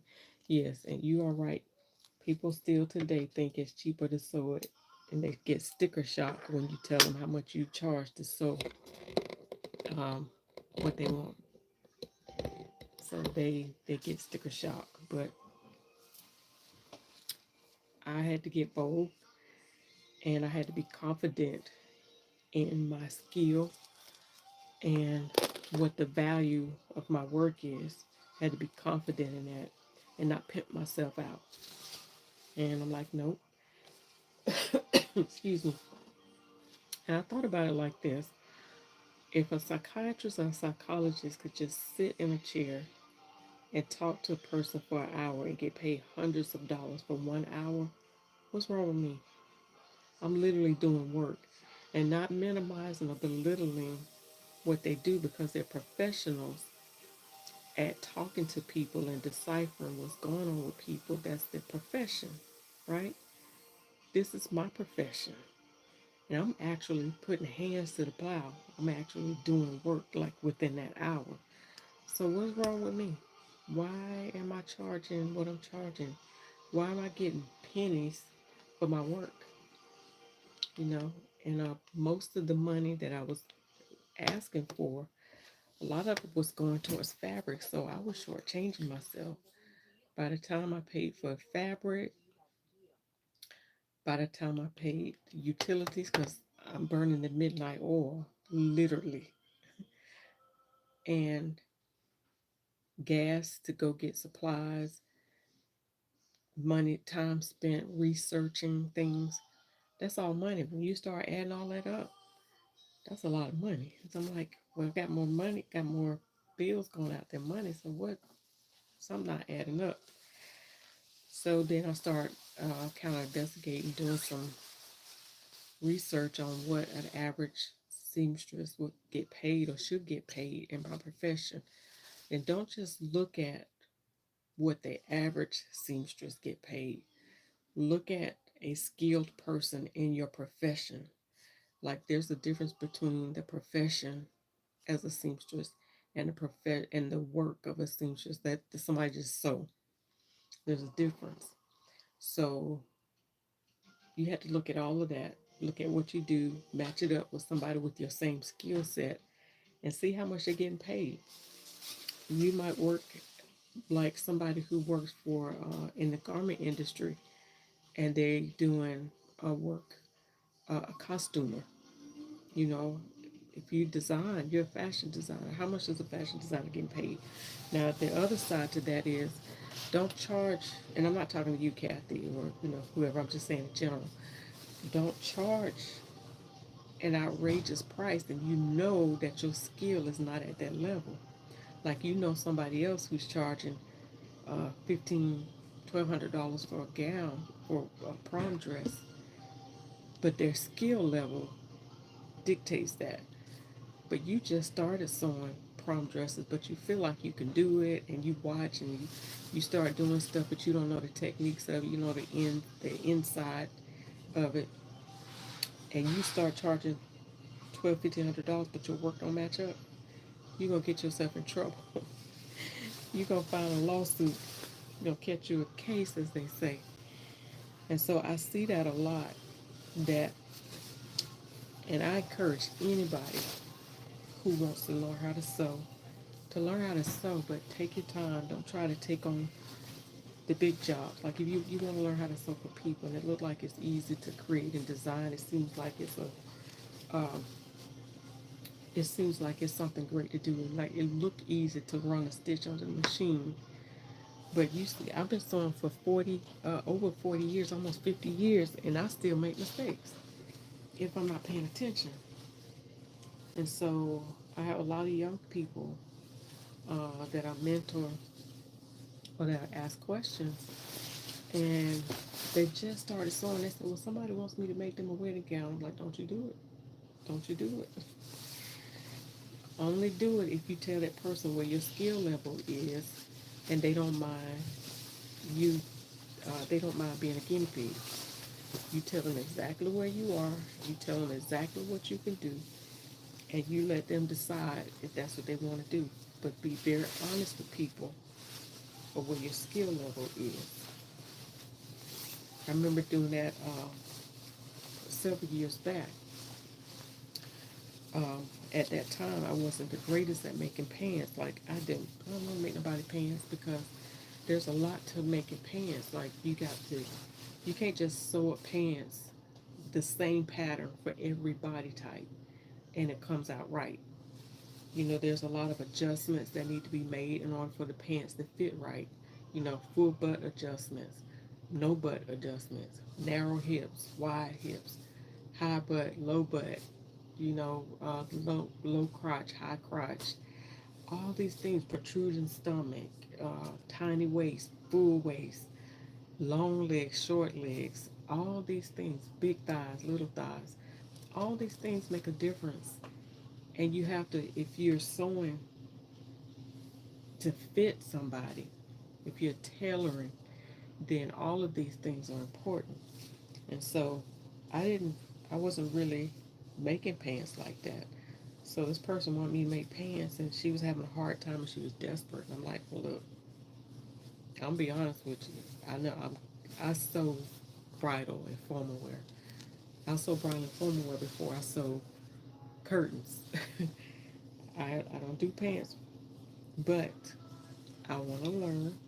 And if you're willing to be my guinea pig, I, I'll make I'll give my best effort.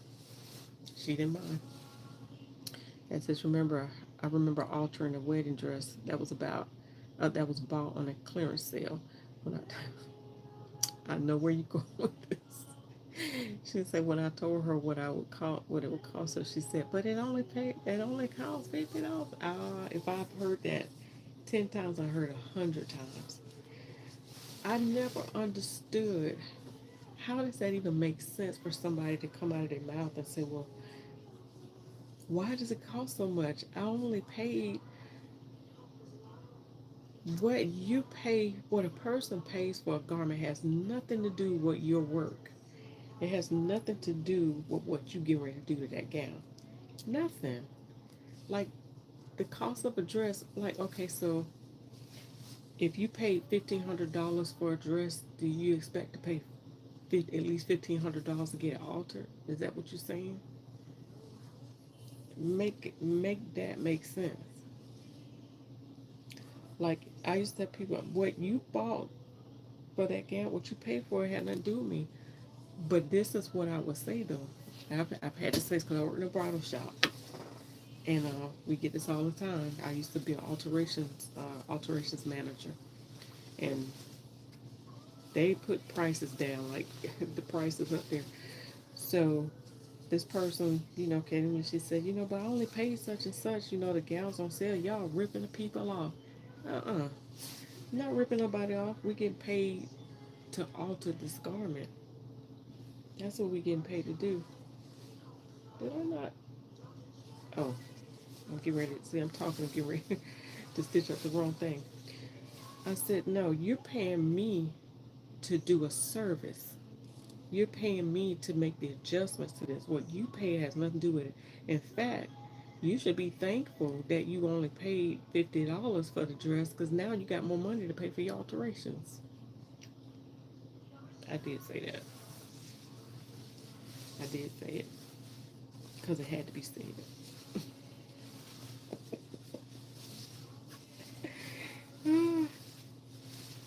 All right, so y'all, let me side note. Um, I could go in and serge this, and I may go up underneath there and serge the pocket, just so it'll be clean and it won't ravel. All right, but this is all the pocket work in that garment. Okay, so now this lining is getting ready to conceal all of the inside work.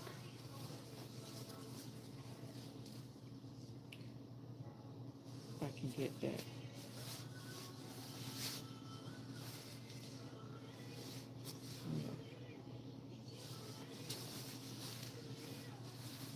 Okay, let's make sure I had this on right. But yeah, I never understood how that even makes sense to anybody. That okay, well, I'm gonna pay $50 for alterations, you know. So now I'm only gonna pay $2. I mean, $50 to buy the gown. I'm only gonna have to pay $2 for alterations. Mm-mm. You might as well have paid full price and got the fit right from the first in the first place. But I had to let people know what you're not getting ready to do is sit here and use me, because I know my value. There was a point in time I didn't know my value. I didn't know my worth. And all somebody had to do was say, well, can you just do it for this? And I'm gonna bring you more stuff and blah blah blah blah blah. No, that just means that I'm gonna be working extra hard for less, because you feel like because you bring me more stuff because I'm paying you cheap. That just means I'm working harder and not smarter.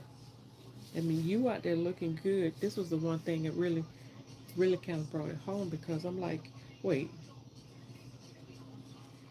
I'm out there, I'm making you look good, but then I ain't getting paid for it, because most of the money going towards the fabrics that I need or my skills, or I'm using all my time and energy to make you look good, and I don't miss time with my family. And I'm not seeing a whole lot for it, but you out there with bragging rights. Oh, I look good. She got me right. So I want to be looking good too. I don't want to be just working. At the time I was saying I didn't want to just be working to pay bills and just to live. You know, I want to show. I want something to show for what I'm doing, and I didn't want to be known as the person that was cheap. Oh, she good, but she cheap. She don't charge hardly nothing at all. Mm-mm. As a matter of fact, I want people to know she good, but she expensive. She good, but she worth it. That's what I want people to understand. I'm good, but yeah, she worth it. Because what I realize is that people are gonna pay for what they want.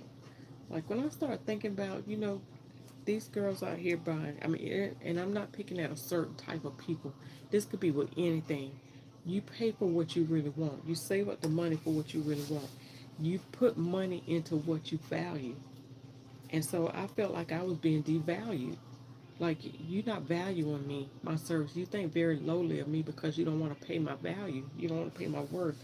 So I'm not going to be party to you not paying me my worth. So if I don't acknowledge how much I'm worth, if I don't make you see how much I'm worth, then I'm going to continue to let you do that to me. And I couldn't do that. Like, I have to train you, I have to show you how much I'm worth. And so I couldn't do it no more. It's like, mm-mm.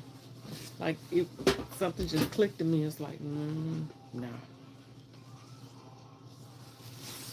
Nope. I was being used left and right, so I can't do it. You're not valuing me because I'm not showing you my value. I'm not confident in myself. And it's okay to lose people along the way. It's okay for people not to come to you, because the right people will. The people who will value, the people that will see your worth and know, oh, she good.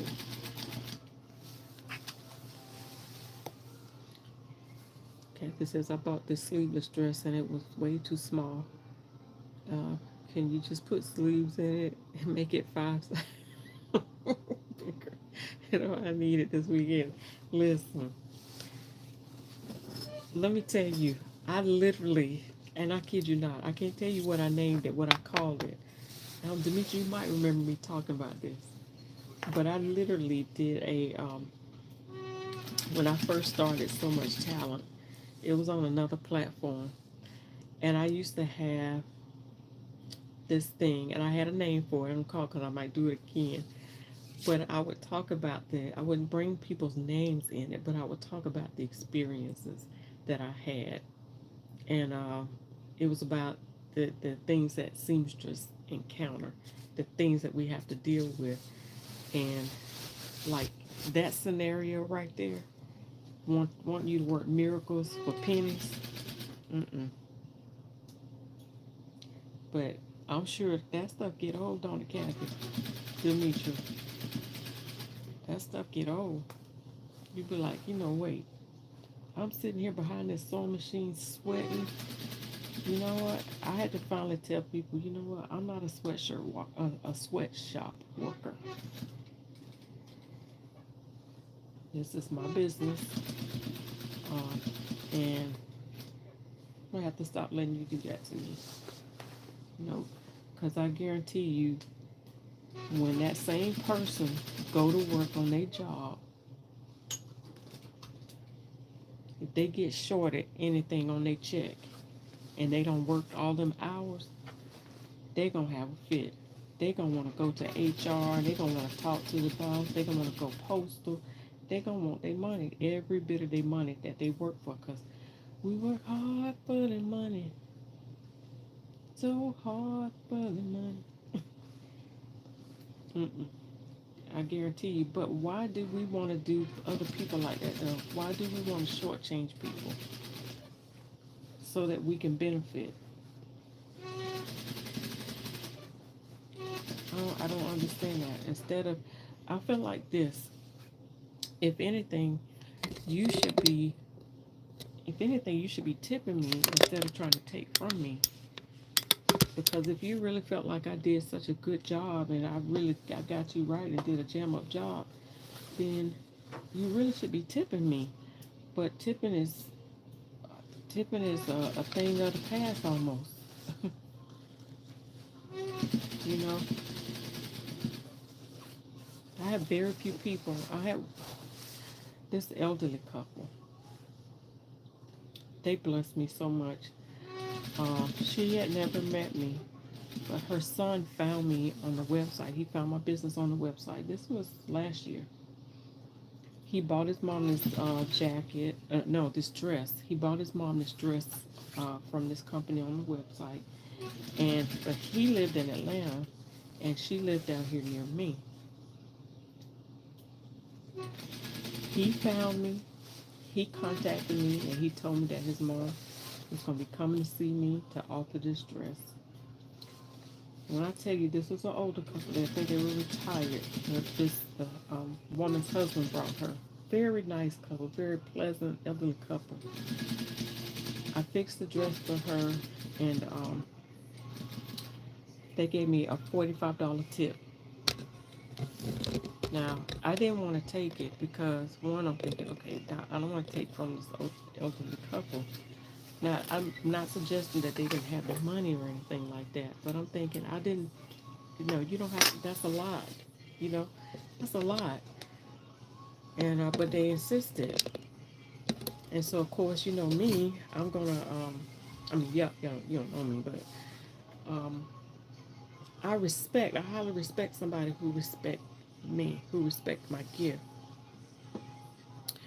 Boy, I could write a book. Right, listen, he's 72, now retired 3 years ago, never looked back. Listen, it's time to enjoy, Miss Kathy, it's time to enjoy.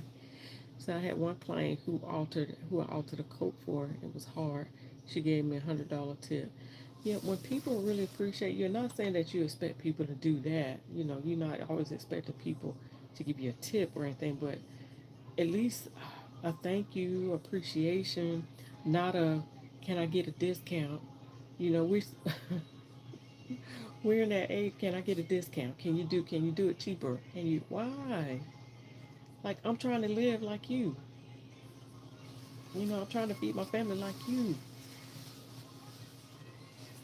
I don't understand. I don't get it. I don't get it. But we've been trained that way. You know. I had one lady. This is no lie. Had one lady that I sold for, and I could have people on here watching me now that I sold for. I don't know. I ain't calling no names. But I was making coat dresses for her. Like I was making, like when I say wool coats, wool dresses, lined, fur trims, the whole 9 yards. And at that time, even at that time, it was dirt cheap. Like I was getting paid like a tenth of probably what I should have been getting paid to make this. But why you so why you so expensive? I'm like, I was really offended. And I'm like, well, if you think I'm expensive, then you probably, well, no, I better not say that. No, I ain't gonna say that. I will say this. If you think I'm expensive, then you probably need to go check out some of the other people who sew. That's all I'm gonna say. And see what they charge you. And then come back and see me. Because if you think I'm expensive, you go to some of the other folks who, uh, who do this. Take my work down there and find out what they would charge you to do this. Ain't hurt nothing else. I don't mind losing people, but one thing I won't ever do is question somebody about their prices. Because if you feel like you charge that, that's what you feel that you're worth, and that's what you feel like your value is. So you won't find me questioning that. If I can't afford you, then I'm gonna move on, or either I'm gonna save up until I can afford you. But I will never question your value. Never. Listen, I love what I do. I love what I do, and I don't let like the small, because I don't let the small, the people, not small people, but I don't like the people who don't understand. And it's not that some people don't understand; some people know what they're doing, and they're just trying to get a buck. Some people are literally trying to save. But what I found is that the people who really didn't have the money, that really appreciated your work, they would be the ones that tip. They would be the ones that say, here's a little extra. I really appreciate you for doing this. And I wish I could give more. And that would just do something to me. That would just blow my mind because I'm thinking, here I've sewn for doctors' wives, I've sewn for clergy, I've sewn for all types of folks. And 9 times out of 10, you won't get that extra. You won't get that same appreciation. And you learn to you appreciate people like that, that really, and you want, that makes you want to do more for people, that makes you want to go above and beyond, that makes you want to give, like, hey, you know what, I'm gonna do this for you and I'm gonna knock a little bit off. At least that's the way I am, because I appreciate people who can see my value and see my skills, and not say, you know what, I'm gonna take advantage, or I just do what you want, do what I'm gonna do, do what you're gonna do for me. This is what I'm gonna get out of it. Not worry about you. You know, I know you got a skill and everything, but I'm gonna see if you can do it for the low low. Mm, mm-mm. But you know what? It's a matter of education, though. Those are the ones that are truly a blessing. You're right, Demetra. Hey, Cheryl. You're a professional and should be compensated as such. Exactly, Cheryl. That's what. This is what I did one class. Demetra, I think you took the class. I don't. Well, I don't know if you took the pricing class that I did, or I think it was what, 5 years ago, that I said I'm gonna do this again, do the pricing class, and I talk about the reasons why you price, what your charges, what you're charging for, because people think you just sticking a price on there just to be sticking a price on there, but everything breaks down to something else. Yeah, I had you know, that you took that one. Yeah, I had a lady. Now I will tell you this. I'm be very honest with you. This is not me bragging. This is not be me being um, big headed or anything. I've been sewing for nearly 50 years. I know what I do. I know what I can do.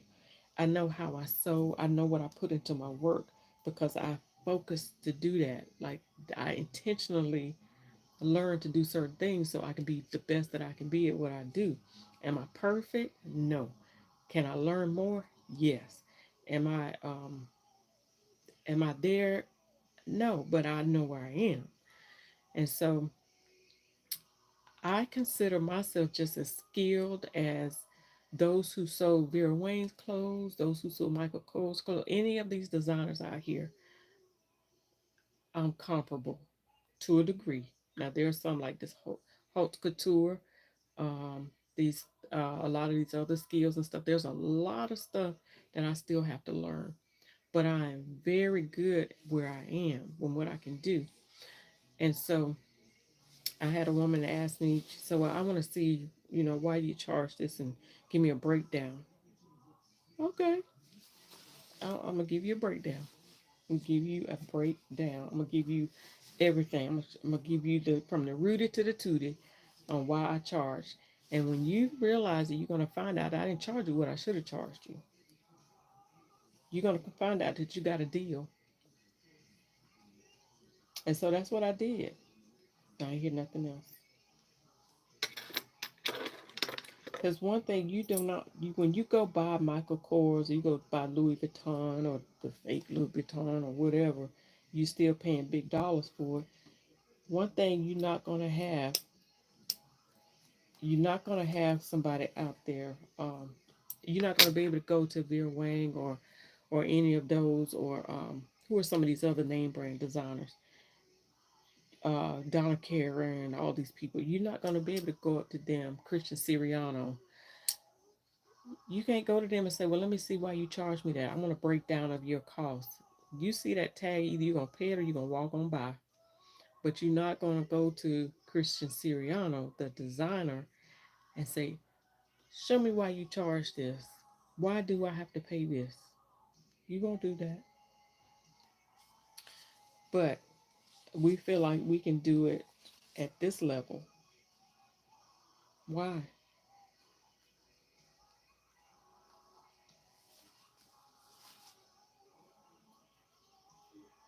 So I don't feel like I have to share my value. I mean, while I work, but my work speaks for itself, right? So I feel like either one or two things. Either you accept what I have to offer at the cost that I have to offer.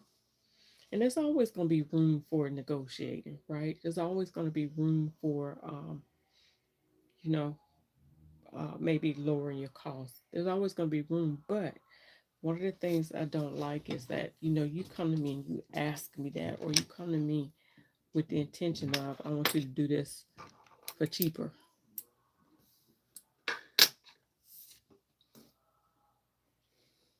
It should be sincere. Yeah, it should be sincere. So, anyway, I don't know how we got on all of that. Just have to value what you do, value yourself, value your work. Some of you may have put a price on your value, some of you haven't, but if not, I would highly encourage you, if you song for people or just anything in life, know your worth and know your value. You know what you have to offer to people, and be confident in that. Be confident for you. I ain't saying be cocky now. That's not what I'm saying. But know your value, know your worth enough to not be abused and used. Know when to give, know when to be a blessing, and know when not to be. Know when to charge, know when not to charge. Because I guarantee you, anything that you bless others with is going to always come back to you. It's going to always come back. It's going to always be somebody who wants to be a blessing to you just because you do the right thing.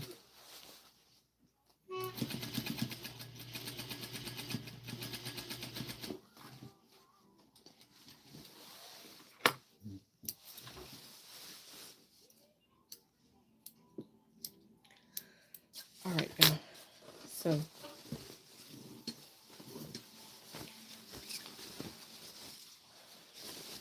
So this is the liner inside. So you see what I meant by me having to do the band. Now I may do the band like I did the last dress that I did, and I'll do the band out of lining. I'll do the band out of I'll cut another waistband out of lining. Go ahead and press down the seam allowances. And actually, I'll probably stitch one. Okay, so I've already top stitched this. Before I top stitch this, I'll go ahead and create another band out of the lining, stitch it here and turn it up. But the press side, I'm gonna hand stitch it. Yeah, the press side, I'll hand stitch it. It'll take a little bit longer, and that's a little extra. See, it's things like that that people don't realize they pay for, instead of it just being you just sewing and it looks easy. It's the inside stuff that people probably don't see. Now, everybody don't do that now, and some people are they're right to get mad and upset because they've been charged for not getting their money's worth. I remember just recently I read a story where this young guy was he'd done a prom dress, and it looks like one of these avant-garde type gowns, just really just out there. Hadn't sewn that long, didn't have much skills, and this dress looked a hot mess. But he charged something outrageous, like $4,000 for it. I'm like, Lord, this boy getting ready to go to jail. He getting ready to go to jail. But I don't know how that story ended. But yeah, you can't do this. You can't do stuff like that.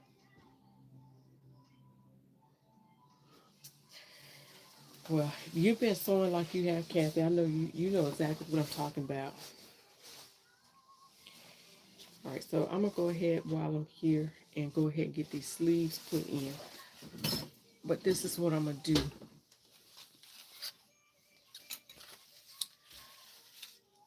Um, trying to decide if I'm going to. Oh, I know what I'm gonna do. This is what I'm gonna do. I'm gonna sew the hem up on the sleeve. Yeah, I know you have. Look, you've been doing this for some time. Just those two things that you shared. Yeah, I know. You know. But you know, at the same time, we get some very pleasant people to work with. I've enjoyed. I like the majority, like the 90% of my customers. I've enjoyed working with them, and they've been very appreciative. I've only had a small amount, like really just ridiculous, you know.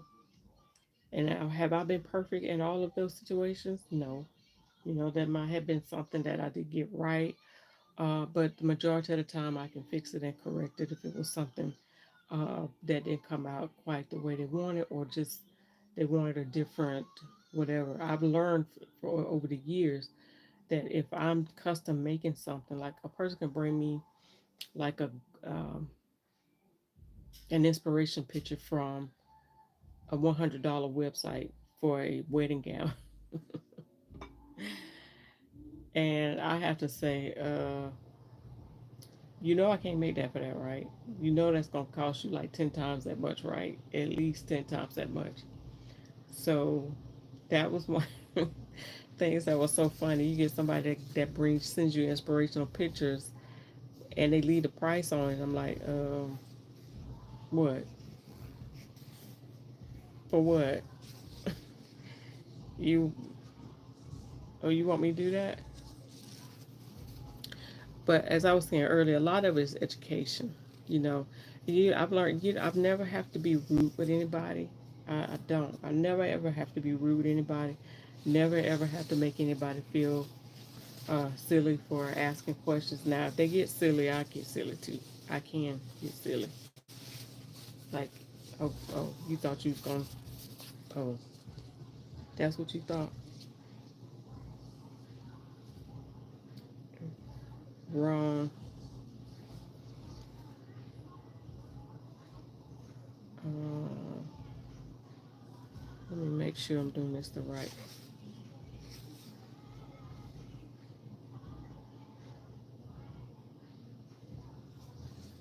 Oh,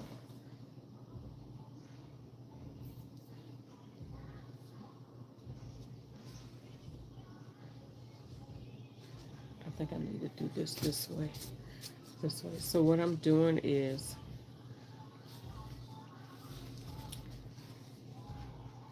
okay.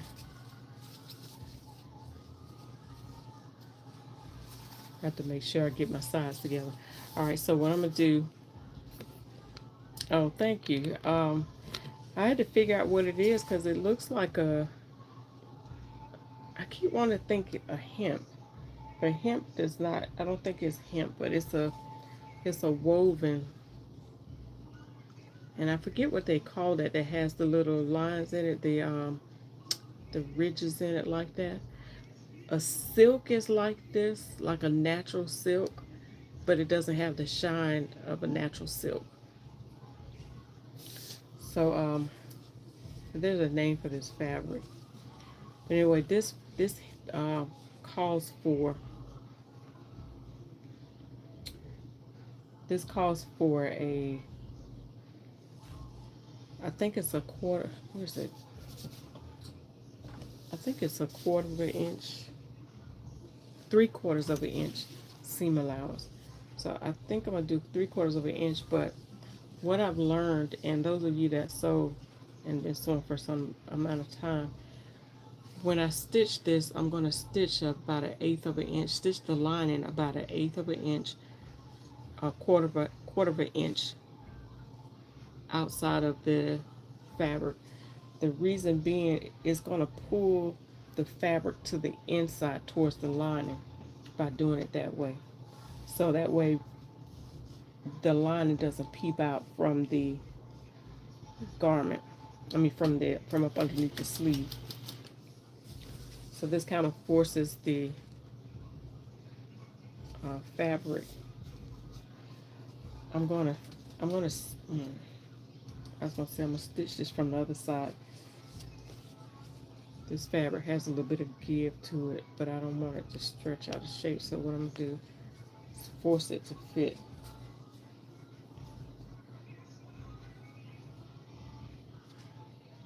Alright, so I gotta pin this. I don't really want to pin it, but I gotta pin it.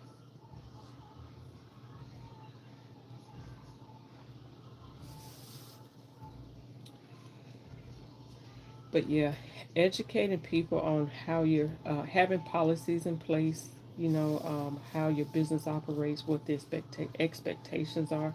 If you let people know your expectations from the beginning, then 9 times out of 10 you're not gonna have no problems. Let them know this is what I charge. I started doing consultations. I built my website, and on my website I have my appointment pages set up, so you really can't see me without an appointment, and with that appointment comes a fee for consultation, because you might not know, I might not be a fit for you, but with this consultation, paid consultation, we can see if we're a match, if we're gonna work. And we can work, and you agree with my terms, and I feel like I can do what you're asking, we're a good match, then we go ahead and get to work. But this consultation gets all of that out of the way up front. Like, and if it's gonna be some nonsense or whatnot, prices could be a little different. I might be able to do it, but prices might be a little extra. Because if you're gonna be a little extra, prices might be a little extra. That's all.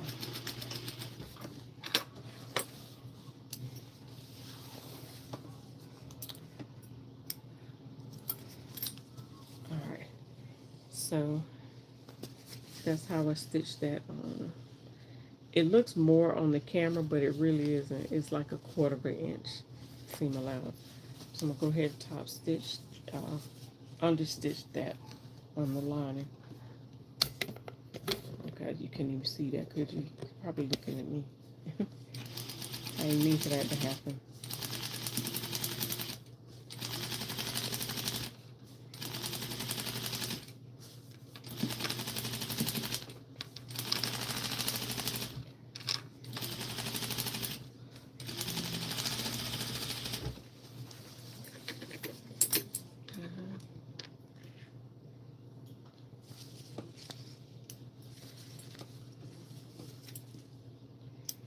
All right, so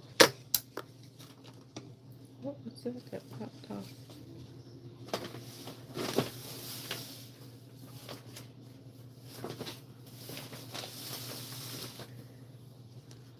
Then popped off. I don't know what that was. It's hard, Demetra. That's why one side looks, at one point, one side looks like it's woven a little bit different, but it really is hard to tell. So what I've had to do is that whenever I use the, on one piece, like this one sleeve, you saw me kind of toying back and forth, I had to make sure that I match up the linings with the same size. So I was looking for like the notions, I mean the notches and stuff like that. So whatever side I felt like it's the right side on this one, I had to make sure I used that same method over on this side. Otherwise, I saw Mimi G do this one time, and I tried to find my little stickers, but she got these little round, color coded little dots, little round dots, sticky dots. They come on sheets, and she would use those. I think it was Mimi, but she would use those dots and put them on the sides that was the right side or the wrong side. So yeah, but on this fabric, it really is hard to tell. All right, so I'm gonna pin this and so you can see what I'm talking about here. So what I decided to do,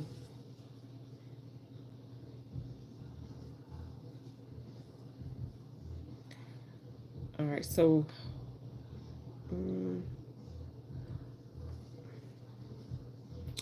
all right, so what's gonna happen right here is there is gonna be seam allowance all the way to the end.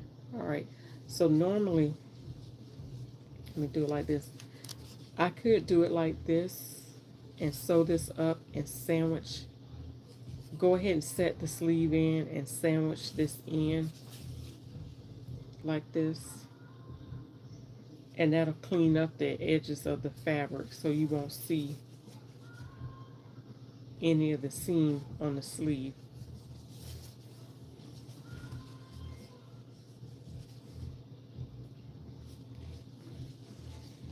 But I didn't want to do that. I wanted to sew it flat.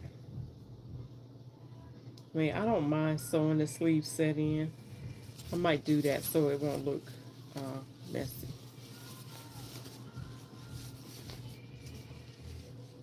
Okay. So if I sew it like that, the sleeve will look like that.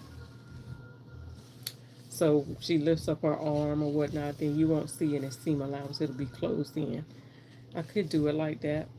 I didn't really want to do that, but I think it'll be cleaner that way. Yeah, see, that's the way my brain works, y'all. And honestly, well, am I? I'm gonna leave that at that.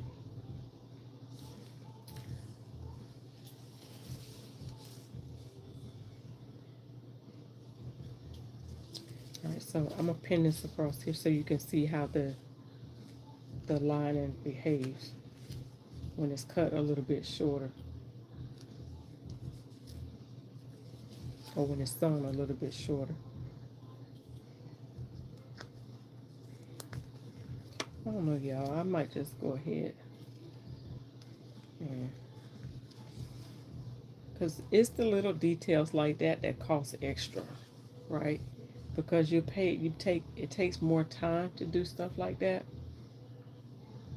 So it's those little details. Um, the more attention you pay to a garment and things like that, the more time you spend, that's more money. Time is money, right?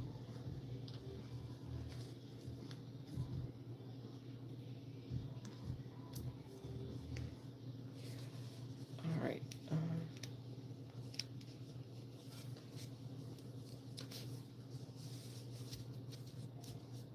Okay. All right. So see what that turning that line and sewing at 1/8 or half a quarter of an inch. Sorry, sewing at 1/4 of an inch uh, longer than the fabric.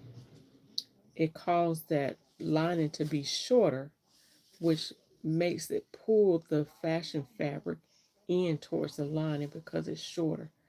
So the edge of this, the seam allowance is not right on the edge like this. And sometimes what happens is if the lining ends up being, if you don't cut enough of the lining out and it ends up being too short, sometimes you can see this happening where the lining is showing on the outside of the garment. But you don't ever want that to happen. You want the lining to always crawl to the underside. So just like that. So this is what I may still end up doing. Just stitch that down and serge it and give it a good serge and it's going to be fine. Okay, so right here what I'm getting ready to do now is stitch that, loosely stitch that, and it'll ease all of this in. So because there's no gathering on this sleeve, but there is ease. There has to be ease on the sleeve cap so that it can curve around the shoulder. Here, there has to be easing. What time is it? What does it say? It's 26. It's almost like it started over something. I don't know. Anyway, there has to be an easing right here in order for it to create a cap over the shoulder for there to be movement. Because otherwise, if you sew it straight with no ease, you try to move it, it's going to crinkle the fabric up like this. You don't want to do that. All right. All right, so that's the one sleeve. I've got that put in there. Now,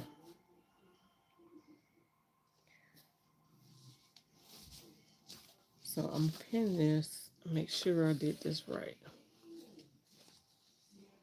Okay, here, let me pin this, and then I'm going to see, make sure I set this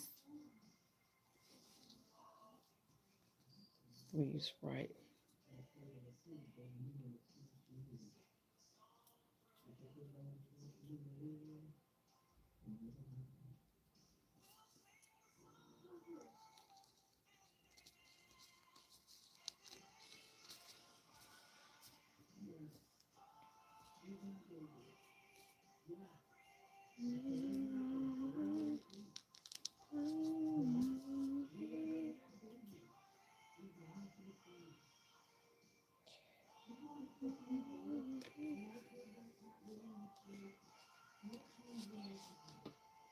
I'm trying to pin this backwards.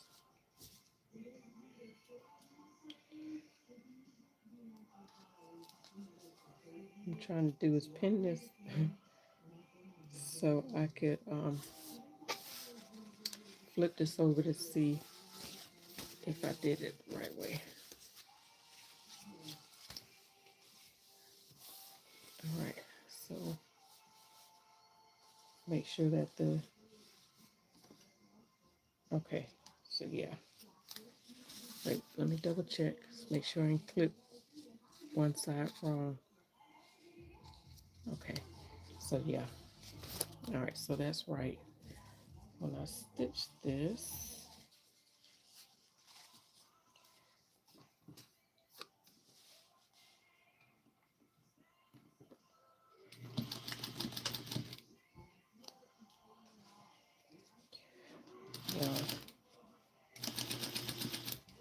I love sewing and creating. I'll do a lot of this kind of sewing, like garment sewing. I'll sew a lot of gowns. Do a lot of alterations.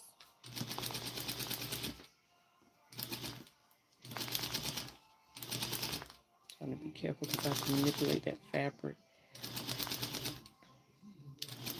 I'm gonna have to look up this word. Hemp keeps coming to mind. So I want to look up hemp and see pictures of it. I keep thinking that this might be what it is. You ever had something that just keep bugging you and you won't stop until you figure it out? um, hemp fabric. It's a beautiful fabric. It's a beautiful weave to it. Images. Aha. Aha. Aha. See, I don't know. I don't know if y'all believe in the Lord, believe in the Holy Spirit, believe in what, but when you, all you have to do is ask. Let me show y'all this. When I look up hemp, this is what comes up. Uh-huh. It's hemp. Now I know we used to seeing hemp like this. That is a form of hemp. But this is a form of hemp also. It's got that weave and that texture in it. See, look at that. Those ridges in there. Oh. Demetri, do you remember a lady? Her name was Anne. I can't remember Anne's last name, but she's like from India or somewhere. But she had an Etsy shop where she sold natural fabrics.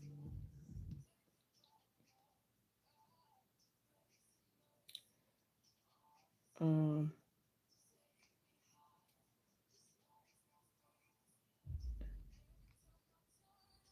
embroidered. Yeah, I'm sorry, I had to look this up. Um,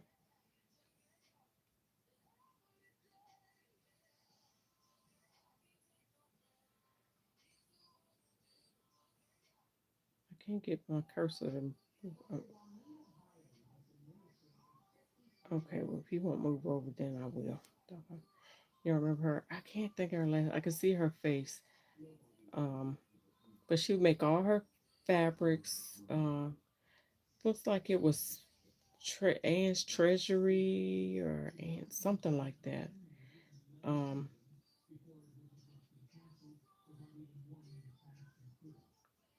embroidered hemp fabric.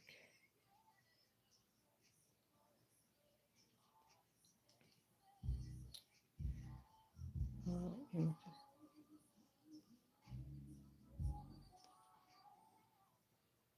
Oh, this is gorgeous stuff.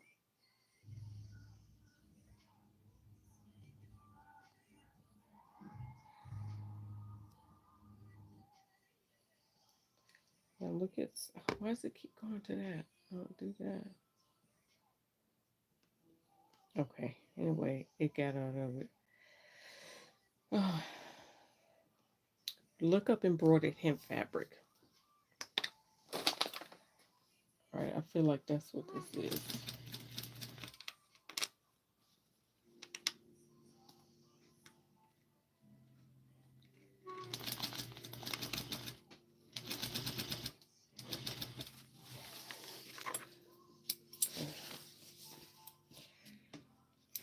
And I'll probably stop at this point, give it a rest. Um,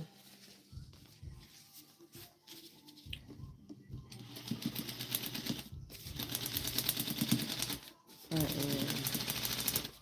understitching this now.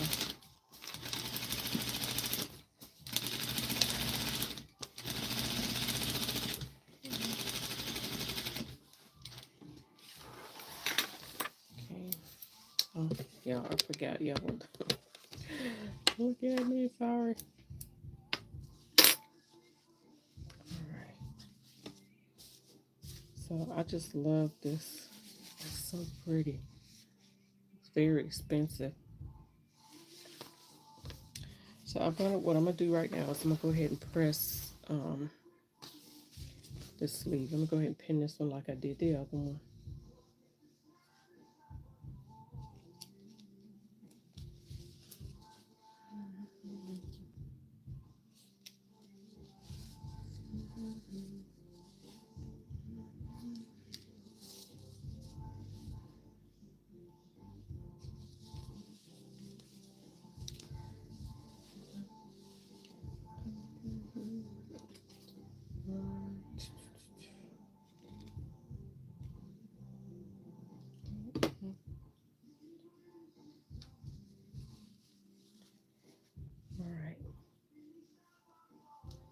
And this pretty. You still hanging with us, man? Awesome. All right, let me go ahead and press this out. All right. All right. See how that came through the other side? Let me go ahead and press this. Um,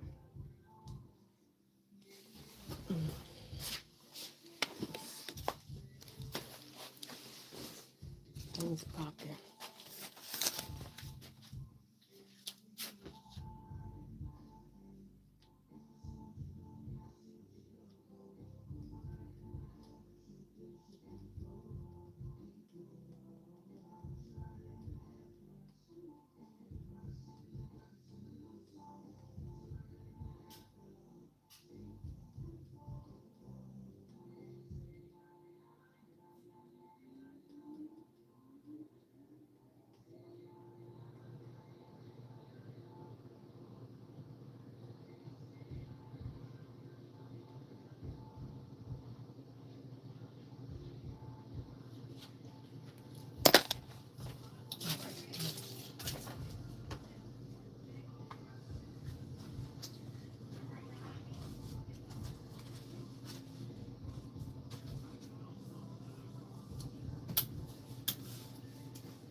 I enjoy giving people this. At least trying to. I was going to cut the excess seam allowance out, but I'm not because it's going to give it a little bit extra support, a little bit extra stability, as if it was interfacing or something. So I'm not going to cut that out.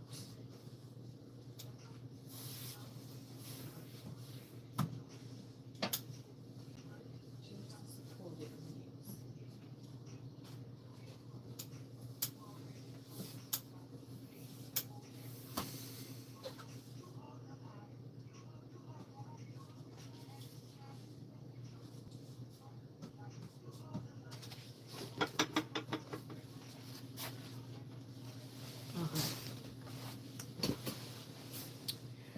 Okay, so,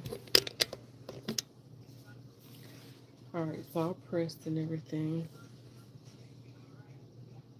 So this is what I was saying right there. There's about a inch, 3/4 of an inch seam allowance right in there that I'm going to leave inside. I'm not going to cut it. Um, and it gives it a little bit extra support right here on the sleeve. So the sleeve is not so flimsy. Okay. So I'm going to go ahead and ease this sleeve in.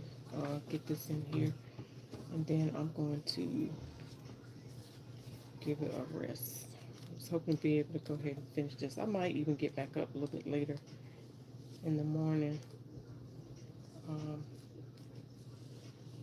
Maybe get back up like, let me see what time is it now. It's almost 11.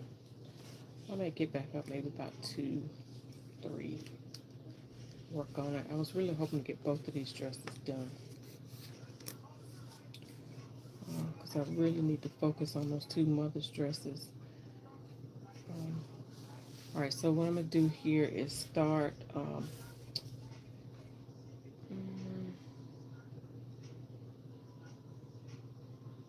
yeah, I was going to try to stitch. I'll go back and do that later.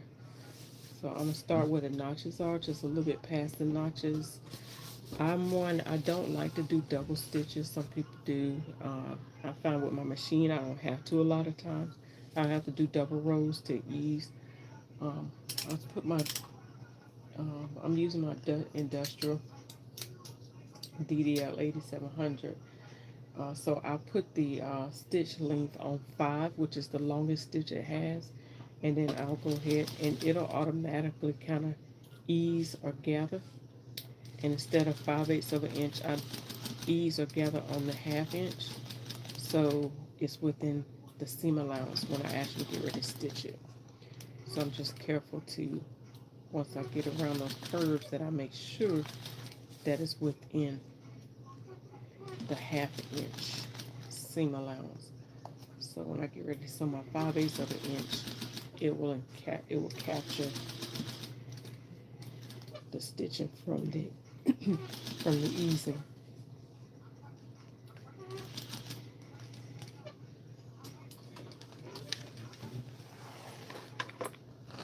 And I pull my threads out long enough so when I start dismantling the ease,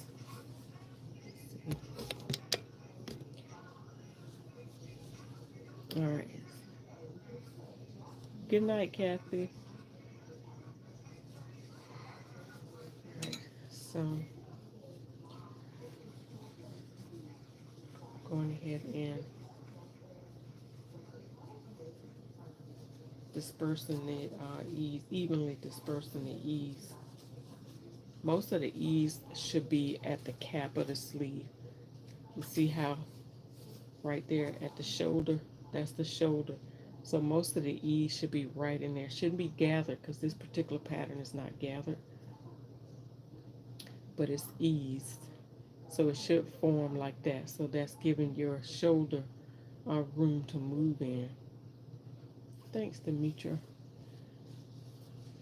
So I'm going to go ahead and pin this, and I need to make sure I pin it on the right side. I'll go ahead and keep that in place.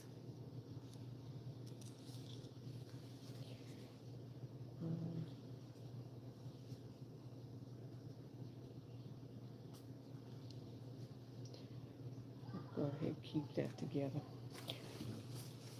All right, so what I am now, I got to find out, make sure I have the right side together. This is the front side, so I'll make sure the front right side, the right front sleeve and is laying up against the right side of the garment. Right side space, and make sure I get the shoulder seam, and I find my little shoulder notch. Pin that right there. Okay, and then there's the placement mark. Make sure that matches up.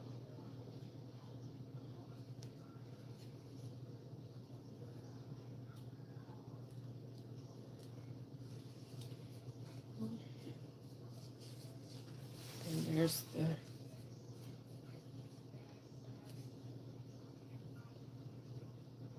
front notch at the underarm notch, the front notch.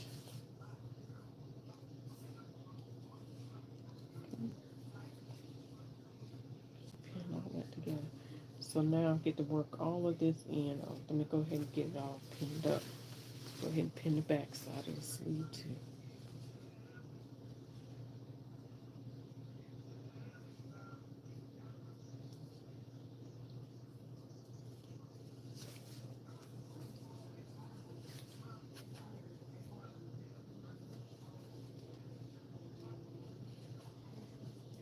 Pinch.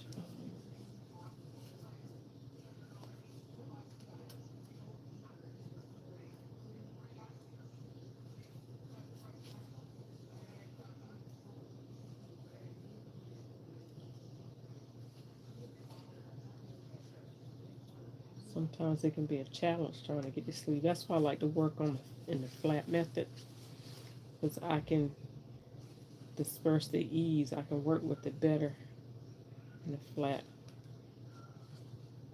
You can see what I'm doing.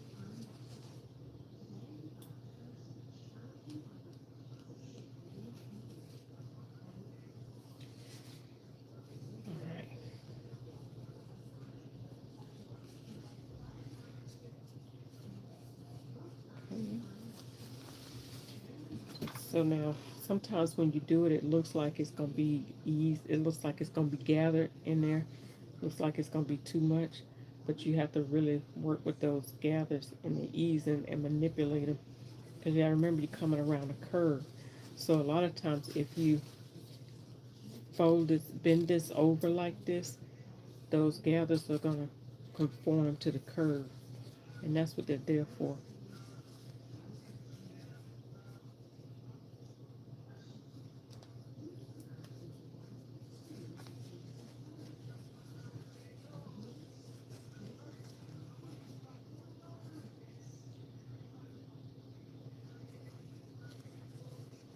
Once you get it straight, manipulated and everything, go ahead and pin it so that your sleeve will be in position where it should be when you're sewing.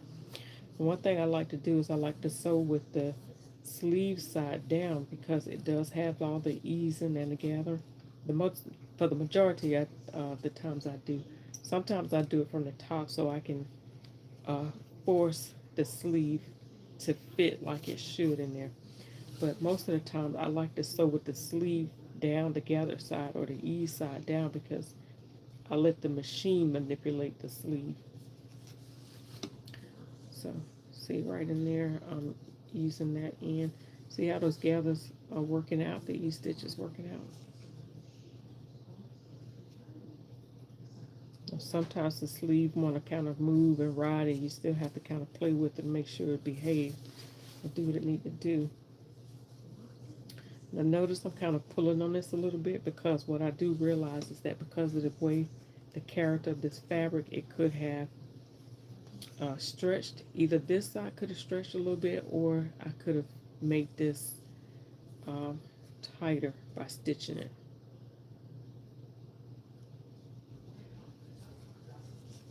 But can you see how all those gathers just kind of eased in there now, just kind of fitting around that sleeve? So now it looks like everything is a go.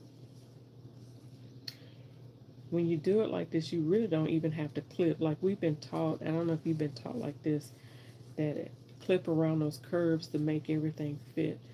If you look inside a lot of these high-end garments and the way they're made, they don't do a whole lot of clipping of curves and stuff. They don't even do a whole lot of trimming. I mean, well, they trim because you do at certain places you're gonna have to trim because your too much fabric will restrict movement, especially like up under the arm. You don't want a whole lot of fabric, a seam allowance up under the arm because it'll restrict movement.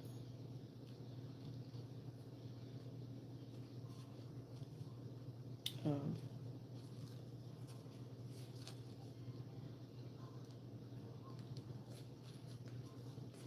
all right, so there you go. I'm gonna get this one sleeve in and then I'm gonna call it a night. I just want you to be able to see that. All right, so again, I'm gonna lay the sleeve down so you can see now.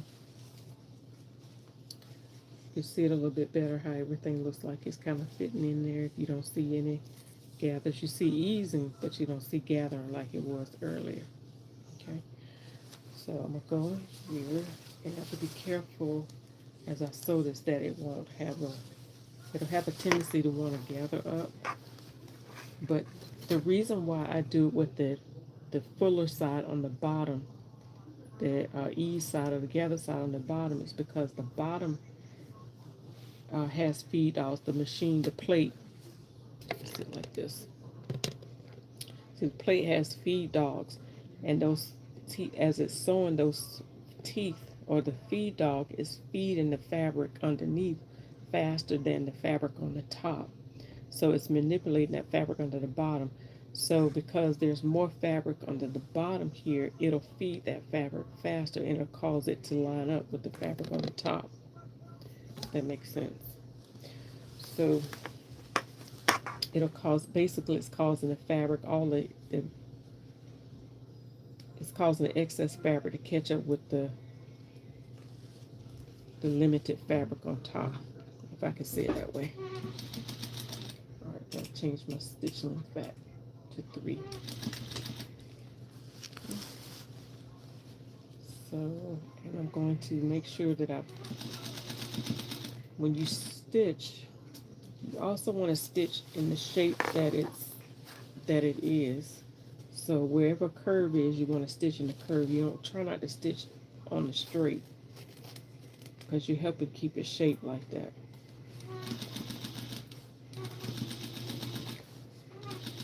Okay. And you gently pull in, making sure that what you pinned in place and your ease, everything is still staying the way it should be. Making sure nothing's bunching up under there.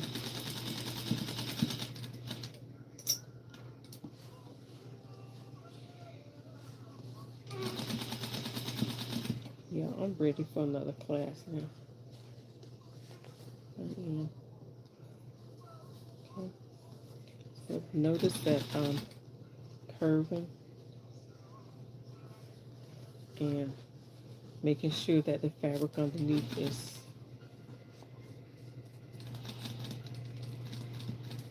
not bunching up.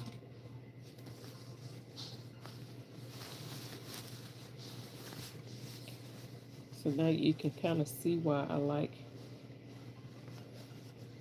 sewing in the flat. Now, every now and then you might get some fabric that don't want to behave. Don't want to do what it wants to do. But it's not something that can be fixed. You can always go back in there and straighten it out.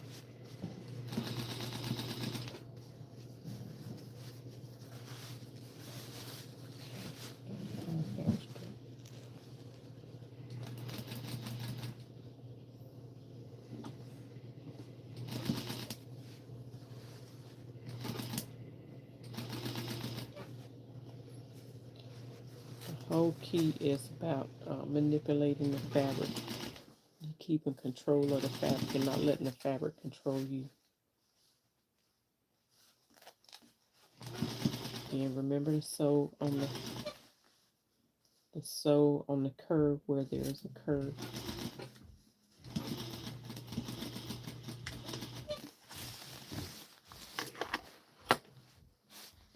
See my pins?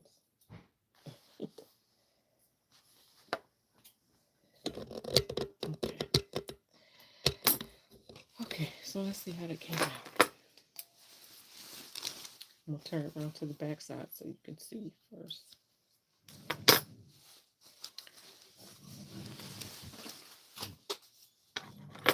So my pin's falling. Alright, so there's one little space right there where I did catch a little crimp. Alright, I'm gonna go in there. But let me just go over all of it. So for the most part, it's stitched without catching anything, except for that one little part. Sometimes that'll happen. Okay, but all of this is going to be pressed, and it's going to be pressed flat. Okay, so go back in and undo this part right here. And I'm going to give it a good little pull right there. See? Right there, all it needed to be is pulled a little bit. So this time I'm going to stitch it from the top so that I can see it.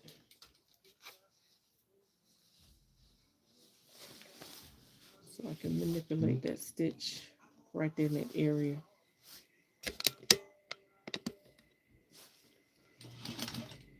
Okay. Put the needle down in there, and I'm just going to give it a little tug. And do a little resistor. Okay. Right. See right in there. Okay, so now I'll take it to the machine and press it. It'll press smooth, it'll press flat. And on the outside,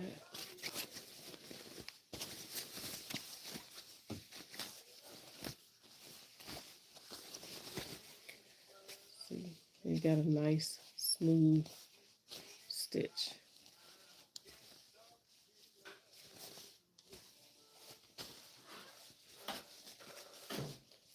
Okay. All right, so that's sleeve number one.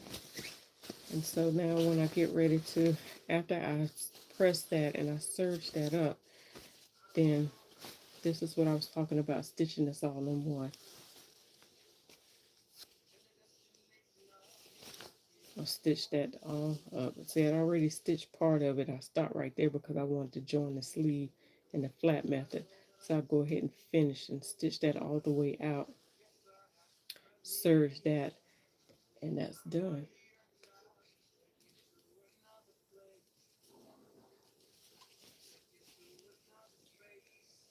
You always want to press the seam allowance towards the sleeve,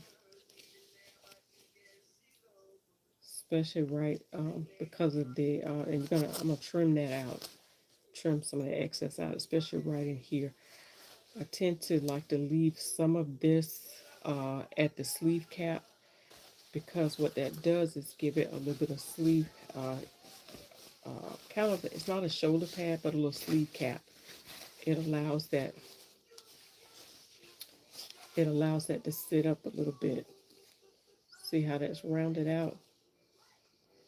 It allowed that to round out a little bit, and when you press it, it'll just give it a nice little curve. Okay. So, but that's it. That's how that's gonna look once it's done. Okay.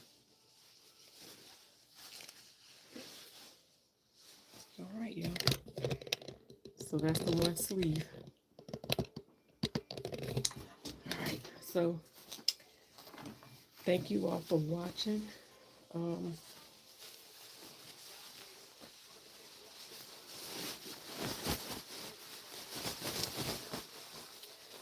this dress is almost done. It's a very pretty dress. Certain things I wouldn't have thought to look at, like it's not my norm, but after I get to working with it and sewing, I'm like, oh my goodness, that's really pretty. I like that.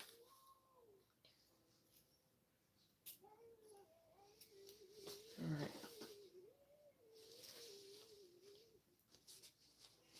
Let me cut this excess threads out.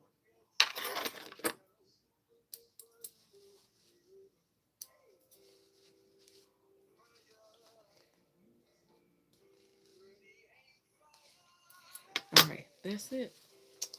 All right, y'all. Again, thank y'all for watching. Thank y'all for hanging out with me tonight while I get a little bit more of this finished. Let's say I may, of course, I'm not going to come on here 2, 3 o'clock in the morning, but I may just go in and take me a little nap, and then go back in and finish this up. So the only thing I have to do really is to do the other sleeve, get it serged, get the inside serged. Go ahead. I do want to close this up, so I'll get that closed up, and then hem it. Add the zipper in there, and it's all done. All right, that's it. Well, I love y'all to life. Y'all have a blessed night. Enjoy your Labor Day weekend. If I don't talk to you before then, you have an awesome weekend, and enjoy.